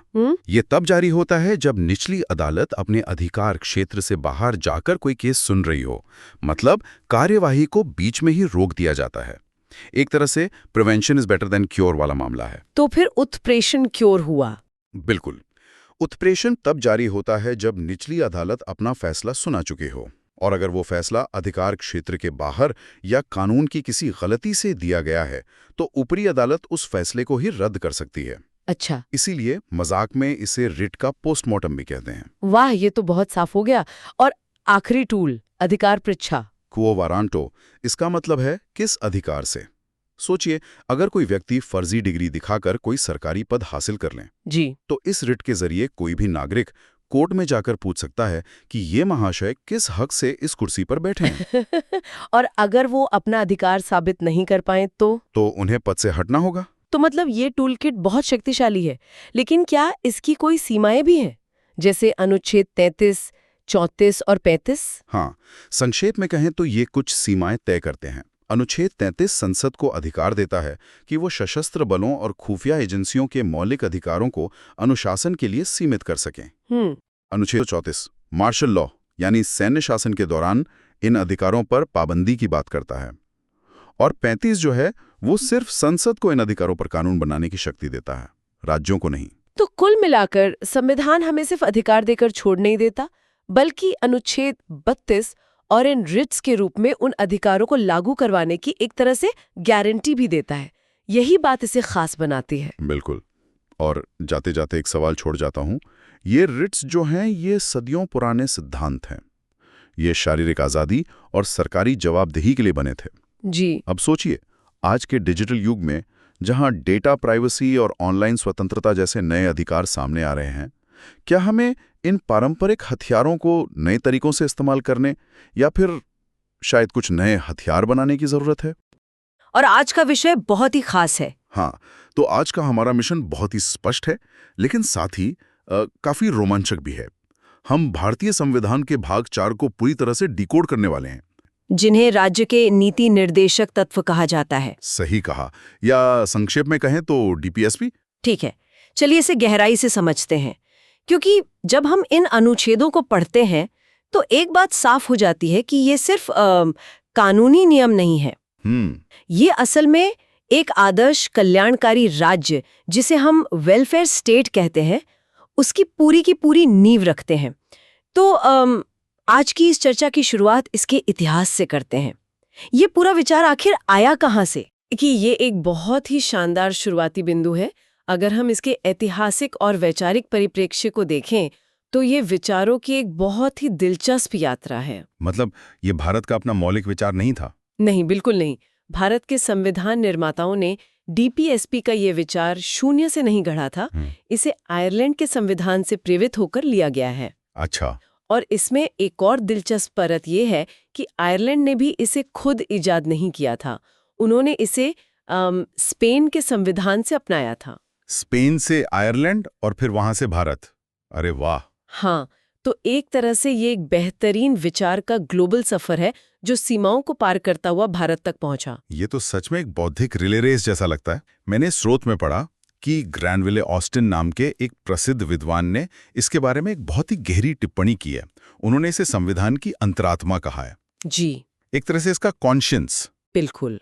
और अंतरात्मा कहना कोई छोटी बात नहीं है। ये दर्शाता है कि संविधान केवल सरकार चलाने का एक मैनुअल नहीं है, बल्कि इसमें एक नैतिकता भी है। और अगर हम भारत के अपने इतिहास में झांकें तो डॉक्टर B.R. अम्बेडकर ने भी इसे एक खास नजरिए से देखा है। उन्होंने याद दिलाया कि गवर्नमेंट ऑफ इंडिया एक्ट 1935 में जो इंस्ट्रूमेंट ऑफ इंस्ट्रक्शंस हुआ करता था, मतलब उस समय के गवर्नर जनरल को दिए जाने वाले लिखित दिशा निर्देश। एकदम सही। वही ढांचा आज के समय में हमारे संविधान का डीपीएसपी है। बड़ा फर्क सिर्फ इतना है कि अब ये निर्देश किसी औपनिवेशिक शासक को नहीं, बल्कि स्वतंत्र भारत की चुनी हुई लोकतांत्रिक सरकारों को दिए जा रहे हैं। ये तुलना बहुत ही सटीक है, लेकिन यहाँ एक बहुत ही बुनियादी सवाल उठता है। हाँ, पूछिए। हमारे संविधान में भाग 3 में मौलिक अधिकार यानी फंडामेंटल राइट्स तो पहले से ही मौजूद हैं, जो हमें कई तरह की आज़ादी और सुरक्षा देते हैं। तो फिर संविधान निर्माताओं को अलग से इस डीपीएसपी वाले हिस्से की क्या जरूरत महसूस हुई? यहाँ जो बात सबसे आकर्षक है वो ये है कि मौलिक अधिकारों और डीपीएसपी के बीच का ये अंतर ही हमारे संविधान निर्माताओं की असली दूरदर्शिता को दर्शाता है। इसे समझने का सबसे अच्छा तरीका है नियत बनाम संसाधन का मॉडल। नियत बनाम संसाधन, ये सुनने में तो बहुत दिलचस्प लग रहा है। इसे थोड़ा और खोलकर समझाइए। देखिए, जब हम मौलिक अधिकारों की बात करते हैं, जैसे बोलने की आज़ादी, शांतिपूर्ण तरीके से इकट्ठा होने की आज़ादी या अपनी पसंद के धर्म का पालन करने की आज़ादी। हाँ, ये तो बेसिक राइट्स हैं। बिल्कुल। तो राज्य को ये अधिकार अपने नागरिकों को देने के लिए क्या चाहिए? सरकार को इसके लिए कोई बहुत बड़ा बजट या खजाना नहीं चाहिए, बस उसे एक अच्छी नीयत चाहिए और नागरिकों के जीवन में अनावश्यक दखल देने से बचना है। हाँ, ये तो स्पष्ट है। मुझे बोलने देने के लिए सरकार को कोई पैसे थोड़ी खर्च करने हैं। सही कहा। लेकिन डीपीएसपी का मामला इससे बिल्कुल अलग है। इस भाग में कहा गया है कि सबको काम मिलना चाहिए, समान काम के लिए समान वेतन मिलना चाहिए या बच्चों को मुफ्त शिक्षा मिलनी चाहिए। अब आप ही सोचिए कि आप कोई भी सरकार सिर्फ एक अच्छी नीयत से सबको काम और समान वेतन दे सकती है? नहीं, बिल्कुल नहीं। इसके लिए देश की अर्थव्यवस्था का मजबूत होना और सरकार के पास संसाधन यानी भरपूर फंड्स का होना बहुत जरूरी है। अब तस्वीर साफ हो रही है। मतलब सिर्फ अच्छी नीयत काफी नहीं है, सरकार की तिजोरी में उस नीयत को हकीकत में बदलने के लिए पैसे भी होने चाहिए। एकदम सही। जब 1947 में भारत आजाद हुआ था, तब देश की आर्थिक स्थिति ऐसी नहीं थी कि हम तुरंत हर नागरिक को रोजगार, समान वेतन या मुफ्त शिक्षा की गारंटी दे सकें। वो तो है, हम बहुत गरीब स्थिति में थे। हाँ, इसीलिए संविधान निर्माताओं ने बहुत ही व्यावहारिक सोच अपनाते हुए डीपीएसपी को गैर न्यायोचित बनाया। मतलब नॉन जस्टिसेबल? बिल्कुल, यानी इसे अदालतों द्वारा लागू नहीं कराया जा सकता। इसका सीधा सा मतलब ये है कि अगर आज सरकार आपको रोजगार नहीं दे पाती है, तो आप मौलिक अधिकारों की तरह सीधे सुप्रीम कोर्ट का दरवाजा नहीं खटखटा सकते। समझ गया। अगर उस वक्त इसे कानूनी रूप से बाध्यकारी बना दिया जाता, तो आजादी के तुरंत बाद देश की सरकारें तो मुकदमों के बोझ तले ही दब जाती। लेकिन अगर हम इसे लेकर कोर्ट नहीं जा सकते, तो क्या ये सिर्फ कागजी शेर नहीं बनकर रह गए? मतलब सरकार के लिए एक ऐसी टू डू लिस्ट जिसे पूरा करने की कोई समय सीमा ही नहीं है। ऐसा लग सकता है, लेकिन ऐसा है नहीं। चलिए इस टू डू लिस्ट के अनुच्छेदों को एक एक करके डिकोड करते हैं और देखते हैं कि इनमें असल में क्या लिखा है। स्रोत के अनुसार अनुच्छेद 36 से 38 शुरुआती आधार तय करते हैं। जी। अनुच्छेद 36 को देखकर तो मुझे थोड़ी हैरानी हुई, क्योंकि इसमें फिर से राज्य को परिभाषित किया गया है, ठीक वैसे ही जैसे मौलिक अधिकारों वाले अनुच्छेद 12 में किया गया था। ये कोई गलती नहीं है, बल्कि कानूनी स्पष्टता के लिए किया गया है। अनुच्छेद 36 सिर्फ यह स्पष्ट करता है कि जब भी भाग 4 में राज्य शब्द आएगा, तो उसका वही व्यापक अर्थ होगा जो भाग 3 में है। मतलब इसमें केंद्र सरकार, राज्य सरकारें, पंचायतें सब शामिल हैं। हाँ, सभी सरकारी संस्थाएं शामिल हैं। इसके तुरंत बाद आता है अनुच्छेद 37, जो आपके उस कागजी शेर वाले सवाल का जवाब देता है। अच्छा, वो कैसे? ये अनुच्छेद साफ तौर पर कहता है कि भले ही आप इन्हें लेकर अदालत नहीं जा सकते, लेकिन देश का शासन चलाने में ये सिद्धांत मूलभूत है। कोई भी कानून बनाते समय इन सिद्धांतों को लागू करना राज्य का परम कर्तव्य है। ये सरकारों पर एक राजनीतिक और नैतिक दबाव बनाता है। और फिर आता है अनुच्छेद 38, जो मुझे इस पूरे भाग का दिल लगता है। ये वास्तव में ही डीपीएसपी का मुख्य उद्देश्य है। अनुच्छेद 38 कहता है कि राज्य एक ऐसी सामाजिक व्यवस्था बनाएगा जिससे लोगों का कल्याण हो और सामाजिक, आर्थिक और राजनीतिक न्याय सुनिश्चित हो सके। और इसी में 1978 के 44वें संविधान संशोधन के जरिए एक बहुत ही महत्वपूर्ण बात जोड़ी गई थी ना, असमानताओं को कम करना। बिल्कुल। आय, दर्जे, सुविधाओं और अवसरों की जो भारी असमानता हमारे समाज में है, उसे कम करना राज्य का सबसे बड़ा लक्ष्य होना चाहिए। आज के दौर में जब हम दुनिया भर में बढ़ती आर्थिक असमानता की बात करते हैं, तो अनुच्छेद 38 बहुत ही प्रासंगिक लगता है। खैर, ये तो हो गया बुनियादी ढांचा। अब आते उस हिस्से पर जो सीधे आम इंसान की जेब, उसके काम और उसकी आजीविका से जुड़ा है। आर्थिक न्याय और कामगारों के अधिकार। हाँ, ये अनुच्छेद 39 से 43 बी तक फैला हुआ है। स्रोत सामग्री में इसे याद रखने के लिए एक मजेदार और थोड़ी फिल्मी ट्रिक दी गई है, नौकरी से लेकर शादी तक की कहानी। हाँ, वो ट्रिक बहुत दिलचस्प है। चलिए उस फ्रेमवर्क का इस्तेमाल करते हैं, लेकिन इसके पीछे की असली राजनीति और अर्थशास्त्र को भी गहराई से समझेंगे। कहानी शुरू होती है अनुच्छेद 39 से। अनुच्छेद 39 बहुत ही व्यापक है। इसमें राज्य को निर्देश दिया गया है कि वो नीतियां इस तरह बनाएं कि पुरुषों और महिलाओं को समान काम के लिए समान वेतन मिले। इसके अलावा यह सुनिश्चित करना भी राज्य का काम है कि देश का सारा धन और उत्पादन के साधन किसी एक जगह या कुछ ही हाथों में इकट्ठा ना हो जाएं। ये एक बहुत ही मजबूत समाजवादी विचार है। और मान लीजिए अगर उस समान वेतन के लिए लड़ना पड़े और पैसे ना हो तो क्या होगा? स्रोत की मजेदार ट्रिक कहती है, अगर समान वेतन न मिले तो हम मुफ्त वकील कर लेंगे। सही है। ये हमें अनुच्छेद 39A पर ले जाता है। ये बहुत ही शानदार कदम था। अनुच्छेद 39A मुफ्त कानूनी सहायता की बात करता है। इसे 1976 के 42वें संशोधन द्वारा जोड़ा गया था।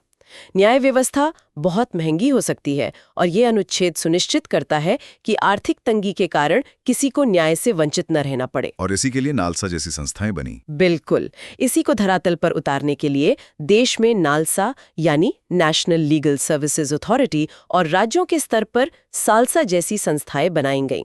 ये संस्थाएं सुनिश्चित करती हैं कि दीवानी या फौजदारी हर तरह के मामलों में गरीबों को मुफ्त वकील मिल सके। तो कहानी को आगे बढ़ाते हैं। मुफ्त वकील से भी काम न चले तो क्या करेंगे? हम पंचायत बुलाएंगे। यह है अनुच्छेद 40 जो ग्राम पंचायतों के गठन की बात करता है। इसे सीधे तौर पे महात्मा गांधी के ग्राम स्वराज के विचार से जोड़कर देखा जा सकता है। गांधी जी का हमेशा से मानना था कि असली भारत गांवों में बसता है और सत्ता का विकेंद्रीकरण होना चाहिए। अनुच्छेद 40 राज्यों को निर्देश देता है कि वह ग्राम पंचायतों का गठन करे और उन्हें इतनी ताकत दे कि वे स्वशासन की इकाइयों के रूप में काम कर सकें। सालों बाद 73वें संविधान संशोधन ने इस सपने को एक मजबूत कानूनी हकीकत में बदल दिया। और पंचायत बुलाकर आप उनसे क्या मांगेंगे? आप मांगेंगे काम और शिक्षा। ये हमें ले जाता है अनुच्छेद 41 पर। हाँ, राज्य की जिम्मेदारी है कि वो अपनी आर्थिक क्षमता के भीतर लोगों को काम का अधिकार, शिक्षा का अधिकार और बेरोजगारी, बुढ़ापे या बीमारी में सार्वजनिक सहायता दें।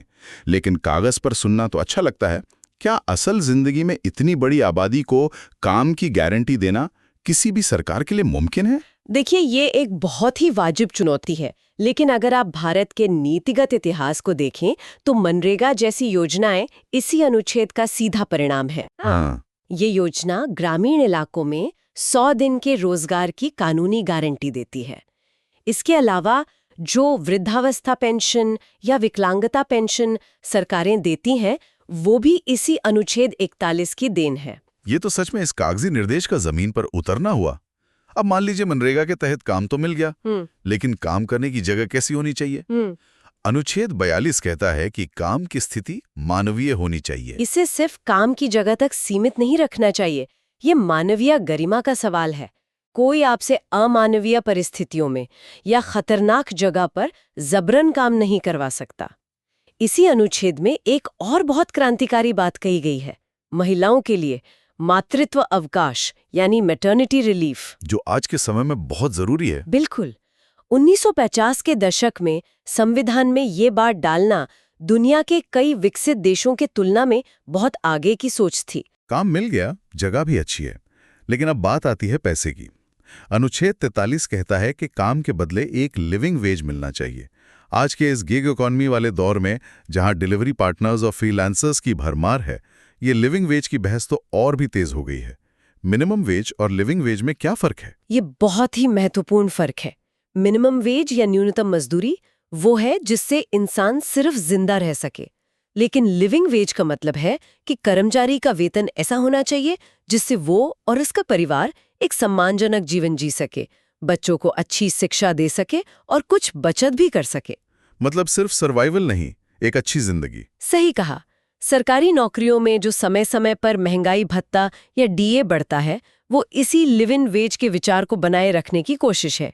इसके अलावा अनुच्छेद 43 ग्रामीण इलाकों में कुटीर उद्योगों को बढ़ावा देने की भी वकालत करता है, ताकि गांव के लोग आत्मनिर्भर बन सकें। इसी हिस्से में दो बहुत महत्वपूर्ण संशोधन भी जुड़े हैं, 43A और 43B।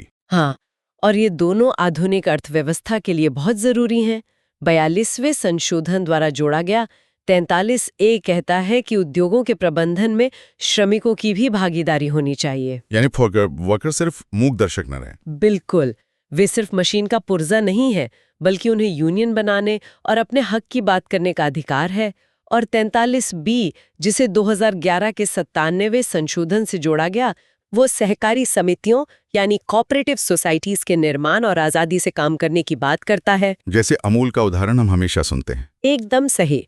भारत में अमूल या वेरका जैसी संस्थाओं की जो अभूतपूर्व सफलता है, वो इसी सहकारी मॉडल का सबसे शानदार उदाहरण है। तो हमारी उस मजेदार ट्रिक के हिसाब से नौकरी लग गई, अच्छा वेतन मिल गया, तो अब क्या होगा? अब शादी होगी। बिल्कुल। और शादी की बात आते ही हम समाज और शिक्षा से जुड़े अनुच्छेदों के ब्लॉक में प्रवेश करते हैं, 44 से 46 तक। और सबसे पहले सामने आता है अनुच्छेद 44। अनुच्छेद 44 बात करता है यूनिफॉर्म सिविल कोड यानी समान नागरिक संहिता की। ये हमेशा से चर्चा का विषय रहा है। सरल और निष्पक्ष शब्दों में कहें तो ये एक निर्देश है जो राज्य से कहता है कि वो पूरे देश में सभी नागरिकों के लिए विवाह, तलाक, गोद लेने और संपत्ति के उत्तराधिकार जैसे नागरिक मामलों में एक समान कानून बनाने का प्रयास करेगा। चाहे वो नागरिक किसी भी धर्म को मानने वाले हों। जी हाँ। और शादी के बाद बच्चों की शिक्षा की बात आती है, ये है अनुच्छेद 45। अनुच्छेद 45 का सफर भी बहुत दिलचस्प रहा है। जब संविधान लागू हुआ था तब इसमें 14 वर्ष तक के बच्चों की मुफ्त और अनिवार्य शिक्षा की बात कही गई थी। लेकिन 2002 में जब 86वां संविधान संशोधन हुआ तो 6 से 14 वर्ष के बच्चों की शिक्षा को एक मजबूत मौलिक अधिकार बना दिया गया, अनुच्छेद 21A के तहत। बिल्कुल सही। इसके बाद अनुच्छेद 45 की भाषा को बदल दिया गया और अब ये राज्य को निर्देश देता है कि वो 0 से 6 वर्ष तक के छोटे बच्चों की प्रारंभिक देखभाल और शिक्षा का प्रबंध करे। आंगनवाड़ी जैसी योजनाएं इसी के तहत काम करती हैं। और समाज के उस वर्ग का क्या जो सदियों से ऐतिहासिक रूप से पीछे छूट गया है?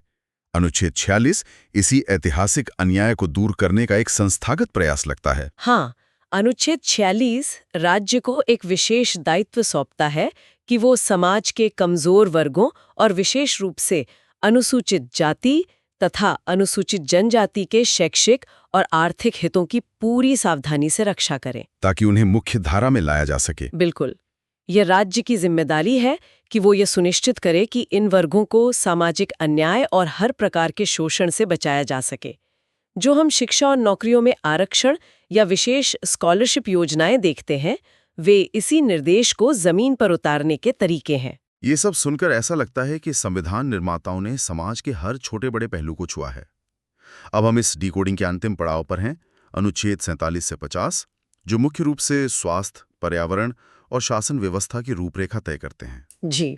अनुच्छेद 47 तो सीधे तौर पर सार्वजनिक स्वास्थ्य से जुड़ा है। हाँ, अनुच्छेद 47 राज्य को निर्देश देता है कि वो लोगों के पोषण स्तर और उनके जीवन स्तर को ऊंचा उठाए। सार्वजनिक स्वास्थ्य में सुधार करना राज्य के प्राथमिक कर्तव्यों में सबसे ऊपर होना चाहिए। और इसी विचार को आगे बढ़ाते हुए इसमें यह भी कहा गया है कि स्वास्थ्य के लिए नुकसानदेह नशीले पदार्थों और शराब जैसे ड्रिंक्स के सेवन पर रोक लगाने का प्रयास किया जाना चाहिए। यहाँ बात सच में बहुत दिलचस्प हो जाती है, क्योंकि इसके तुरंत बाद अनुच्छेद 48 आता है, जो खेती और पशुओं की बात करता है। राज्य को कृषि और पशुपालन को आधुनिक और वैज्ञानिक तरीकों से व्यवस्थित करना है। साथ ही स्रोत में स्पष्ट रूप से बताया गया है कि गायों, बछड़ों और अन्य दुधारू पशुओं के वध पर प्रतिबंध लगाने का निर्देश भी इसी अनुच्छेद में शामिल है। कई बार लोग सोचते हैं कि कृषि और बूचड़खानों पर रोक का एक ही अनुच्छेद में क्या काम? ये एक बहुत ही गहराई से पूछा गया सवाल है। अगर हम 1947 या 50 के भारत को देखें तो हमारी अर्थव्यवस्था पूरी तरह से कृषि पर निर्भर थी। उस समय ट्रैक्टर या आधुनिक मशीनें नहीं थीं। खेती, सामान की ढुलाई और अर्थव्यवस्था का एक बड़ा हिस्सा गायों, बैलों और अन्य पशुओं पर टिका हुआ था। मतलब ये सब एक आर्थिक जरूरत थी? बिल्कुल। इसलिए उन्हें संरक्षित करने का निर्देश सिर्फ एक भावना नहीं था, बल्कि इसके पीछे एक बहुत बड़ा आर्थिक और कृषि संबंधित तर्क था। और इसी सोच को आगे चलकर प्रकृति की रक्षा तक बढ़ाया गया।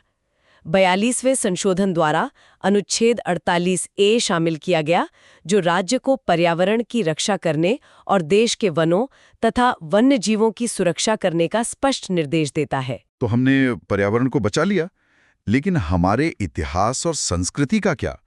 अनुच्छेद 49 इसी विरासत को सहेजने के बारे में है। सही कहा।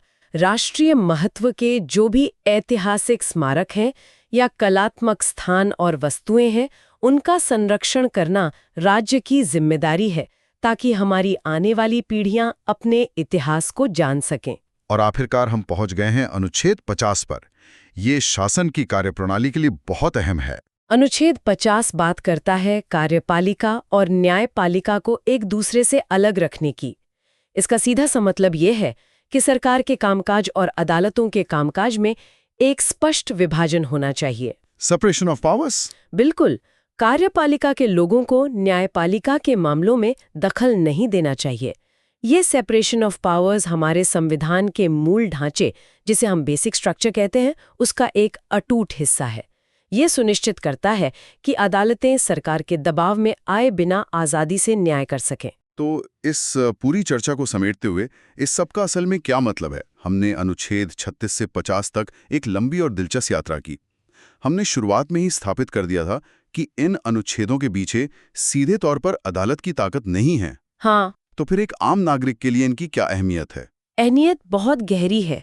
अदालत का दरवाजा सीधे न खटखटा पाने का मतलब ये कतई नहीं है कि ये महज पन्नों पर लिखे अच्छे विचार हैं। डीपीएसपी असल में सरकारों के लिए एक नैतिक कंपास की तरह काम करते हैं, मॉरल कंपास। जब भी सरकार कोई नीति बनाती है तो उसे इन दिशा निर्देशों को अपने सामने रखना होता है। जब संसद में wild life protection act, minimum wages act या राइट टू एजुकेशन जैसे कड़े कानून पारित होते हैं तो वो असल में इन्हीं डीपीएसपी को हकीकत में बदल रही होती है। यानी जो विचार पहले सिर्फ एक निर्देश था, वो कानून बनते ही नागरिक का एक मजबूत अधिकार बन जाता है। यह समझना सच में बहुत सशक्त करने वाला है। यह ज्ञान किसी भी नागरिक को यह परखने की शक्ति देता है कि सरकार की नीतियां किस दिशा में जा रही हैं। जब हम चुनाव के समय घोषणा पत्र देखते हैं तो हम उन्हें इन डीपीएसपी के पैमाने पर तौल सकते हैं कि क्या सरकार वास्तव में उस आदर्श कल्याणकारी राज्य के लक्ष्य की ओर बढ़ रही है या नहीं। बिल्कुल। और यह चर्चा हमें हमारे आज के अंतिम और सबसे गहरे विचार की ओर ले जाती है। इससे एक महत्वपूर्ण सवाल खड़ा होता है। जी बताइए। हमने शुरुआत में बात की थी कि 1947 में हमारे पास पर्याप्त संसाधन नहीं थे, इसीलिए डीपीएसपी को गैर न्यायोचित रखा गया। अब जैसे जैसे हमारा समाज लगातार प्रगति कर रहा है और एक राष्ट्र के रूप में हमारे संसाधन और हमारी आर्थिक ताकत समय के साथ बढ़ रही है, तो क्या भविष्य में कभी ऐसा दिन आएगा जब ये सभी सुझाव पूरी तरह से मौलिक अधिकारों में बदल जाएंगे? यह वाकई में सोचने वाली बात है। क्या वो दिन कभी आएगा जब सम्मानजनक रोजगार, एक बेहतरीन लिविंग वेज और शानदार स्वास्थ्य सुविधाएं बिना किसी शर्त के हर नागरिक का कानूनी अधिकार बन जाएंगे? या फिर संसाधनों की कमी का ये तर्क हमेशा इन महत्वपूर्ण और बुनियादी लक्ष्यों को महज नीतिगत सुझावों तक सीमित रखने का एक स्थायी बहाना बना रहेगा? ये एक ऐसा विचारणीय बिंदु है जिस पर हर जागरूक नागरिक को गहराई से सोचना चाहिए। ये एक ऐसा सवाल है जो हमारे संविधान के अतीत को हमारे भविष्य की संभावनाओं से सीधे जोड़ता है। बहुत ही गहरा विचार है। इसी गहरे विचार के साथ हम अपने आज के इस विस्तृत विश्लेषण को यहीं विराम देते हैं। इस बौद्धिक सफर में हमारे साथ जुड़ने के लिए बहुत बहुत धन्यवाद। अगली बार फिर मिलेंगे। आज के इस डीप डाइव में हम एक ऐसे विषय पर बात करें जो हमारे रोजमर्रा के जीवन से जुड़ा है। मतलब हम उस पर शायद ही कभी गहराई से विचार करते हैं। विषय है भारतीय संविधान के भाग 4A यानी आर्टिकल 51A में मौजूद मौलिक कर्तव्य। आज का हमारा जो सोर्स है वो एक काफी विस्तृत एजुकेशनल ट्रांसक्रिप्ट है और मिशन ये है कि आखिर ये कर्तव्य आए कहाँ से और असल में ये 11 बातें हमें क्या सिखाना चाहती हैं। चलिए इसे समझते हैं। यहाँ सबसे दिलचस्प पहलू ये है कि जब 1950 में हमारा संविधान लागू हुआ था ना, तब ये फंडामेंटल ड्यूटीज इसका हिस्सा थे ही नहीं। इन्हें 1975 से 1977 की जो इमरजेंसी थी, अच्छा, इमरजेंसी के टाइम पे, बिल्कुल उस दौरान जोड़ा गया। उस समय की सरकार को लगा कि लोगों को अपने अधिकारों के साथ साथ देश के प्रति जिम्मेदारियों का भी एहसास होना चाहिए। फिर सरदार स्वर्ण सिंह समिति की सिफारिश पर 1976 के 42वें संशोधन के जरिए इन्हें शामिल किया गया। अब शायद ये आइडिया कहीं बाहर से लिया गया था, राइट? जी, उस वक्त ये आइडिया रूस यानी तब के यूएसएसआर के संविधान से प्रेरित था। यहाँ एक बहुत ही दिलचस्प बात सामने आती है। अगर हम दुनिया भर के बड़े बड़े लोकतांत्रिक देशों का पैटर्न देखें तो अमेरिका, फ्रांस या जर्मनी जैसे देशों के संविधान में नागरिकों के कर्तव्यों की कोई ऐसी लिस्ट है ही नहीं। सही कहा आपने। प्रमुख डेमोक्रेसीज में शायद भारत के अलावा सिर्फ जापानी ऐसा देश है जहां इन्हें बाकायदा संविधान में लिखा गया है। और ये भी ध्यान रखना जरूरी है कि सिर्फ भारतीय नागरिकों पर लागू होते हैं, विदेशियों पर नहीं। एक और अहम तकनीकी बात यह है कि ये नॉन जस्टिशिएबल हैं। मतलब अगर कोई पालन न करे तो अदालत सजा नहीं दे सकती? एकदम सही। अदालत सीधे तौर पर सजा नहीं दे सकती। इसके लिए संसद को अलग से कानून बनाने पड़ते हैं। वैसे स्वर्ण सिंह समिति ने सिफारिश की थी कि ड्यूटी न निभाने पर सजा होनी चाहिए और टैक्स देने को भी टैक्स देने को भी एक कर्तव्य बनाया जाना चाहिए, लेकिन उन सख्त बातों को खारिज कर दिया गया।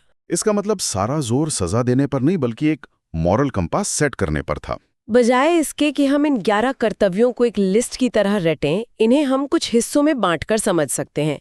जैसे सबसे पहले कुछ ड्यूटी सीधे तौर पर देश प्रेम और राष्ट्र से जुड़ी हैं। जैसे शुरुआत में ही कहा गया है कि हमें संविधान, राष्ट्रध्वज और राष्ट्रगान का सम्मान करना चाहिए। और अगर नहीं किया तो नेशनल ऑनर एक्ट 1971 जैसा कानून मौजूद है जो इसके अपमान पर सजा तय करता है। इसके अलावा स्वतंत्रता संग्राम के महान आदर्शों को अपने दिल में संजोना और उनका पालन करना हमारा दूसरा कर्तव्य है। इसी से जुड़ी बात आगे भी है, जहां भारत की संप्रभुता, एकता और अखंडता की रक्षा करने की बात की गई है। और शायद इसीलिए जरूरत पड़ने पर देश की रक्षा करना और आह्वान किए जाने पर राष्ट्रीय सेवा के लिए तैयार रहना भी इसी कड़ी का हिस्सा है। मतलब सिर्फ बातें ना करें, जब देश बुलाए तो असल में काम आए। बिल्कुल। अब अगर हम समाज की बात करें तो अगला हिस्सा हमारे आपसी तालमेल पर फोकस करता है। एक कर्तव्य कहता है कि हमें आपस में भाईचारा और समरसता बनाए रखनी है। महिलाओं के सम्मान वाली बात भी तो इसी में है ना? हाँ, इसमें एक बहुत अहम बात ये लिखी है कि हमें ऐसी किसी भी प्रथा का त्याग करना चाहिए जो महिलाओं के सम्मान के खिलाफ हो। और फिर इसी सामाजिक हिस्से में हमारी कॉम्पोजिट संस्कृति की बात आती है। ये टर्म मैंने पढ़ा था, सामाजिक संस्कृति या कॉम्पोजिट कल्चर। आम इंसान के लिए इसका क्या मतलब है? इसका सीधा सा मतलब है हमारी मिलीजुली विरासत। भारत में अलग अलग धर्म, भाषाएं और परंपराएं हैं। ये ड्यूटी हमें याद दिलाती है कि हमारी ये जो विविधता से भरी समृद्ध विरासत है, हमें उसकी अहमियत समझनी है। ये किसी एक गुट का नहीं, बल्कि हम सबका साझा इतिहास है। और बचाने की बात सिर्फ कल्चर तक सीमित नहीं है। आगे सीधे तौर पर हमारे पर्यावरण की बात की गई है।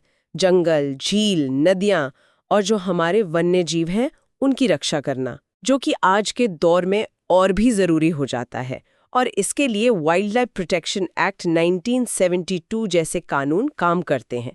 इसी तरह एक और कर्तव्य सार्वजनिक संपत्ति को सुरक्षित रखने और हिंसा से दूर रहने का निर्देश देता है। हाँ, हम अक्सर देखते हैं कि विरोध प्रदर्शनों के नाम पर लोग ट्रेनें जला देते हैं या बसें तोड़ देते हैं। जी? ये तो सीधे तौर पर इस मौलिक कर्तव्य का उल्लंघन है। बिल्कुल उल्लंघन है। ये ट्रेन वाला उदाहरण वाकई सोचने पर मजबूर करता है। वैसे मुझे व्यक्तिगत रूप से एक कर्तव्य बहुत पसंद है जो साइंटिफिक टेम्पर यानी वैज्ञानिक दृष्टिकोण और मानववाद विकसित करने की बात करता है। मतलब अंधविश्वासों से दूर रहना और तर्क से सोचना भी हमारी एक ड्यूटी है। और जब इंसान तर्क से सोचता है और नई चीजें सीखता है, तभी वो अगले कर्तव्य का पालन कर सकता है, जो कहता है कि हमें व्यक्तिगत और सामूहिक दोनों स्तरों पर एक्सीलेंस यानी उत्कृष्टता की ओर बढ़ने का लगातार प्रयास करना चाहिए, ताकि जब नागरिक अच्छा करेंगे तभी देश नई ऊंचाइयों को छुएगा। कमाल की बात है। तो ये तो हुए वो 10 कर्तव्य जो शुरुआत में जुड़े गए थे, लेकिन एक 11वां कर्तव्य भी है जो एजुकेशन से जुड़ा है। जी, इसे काफी बाद में साल 2002 में 86वें संविधान संशोधन के जरिए जोड़ा गया। इसके तहत हर माता-पिता या अभिभावक की ये जिम्मेदारी तय की गई है कि वे अपने 6 से 14 साल तक के बच्चों को शिक्षा के अवसर जरूर प्रदान करें। तो इस सब का क्या मतलब है? अगर हम इन 11 बातों को एक साथ रखकर देखें तो ये सिर्फ कोई सरकारी चेकलिस्ट नहीं है। ये असल में एक बेहतर, जिम्मेदार और जागरूक नागरिक बनने का एक शानदार फ्रेमवर्क है। और इसी के साथ मैं एक सवाल विचार करने के लिए छोड़ना चाहूंगी। हमने देखा कि ये ड्यूटीज हम पर सख्ती से थोपी नहीं गईं, बल्कि हमारे विवेक पर छोड़ी गई हैं। एक गाइडलाइन की तरह। बिल्कुल। लेकिन अगर किसी लोकतंत्र में अधिकारों की मांग लगातार बढ़ती जा रही है, तो क्या भविष्य में अनिवार्य मतदान जैसी चीजों को भी मौलिक कर्तव्यों की लिस्ट में शामिल किया जाना चाहिए?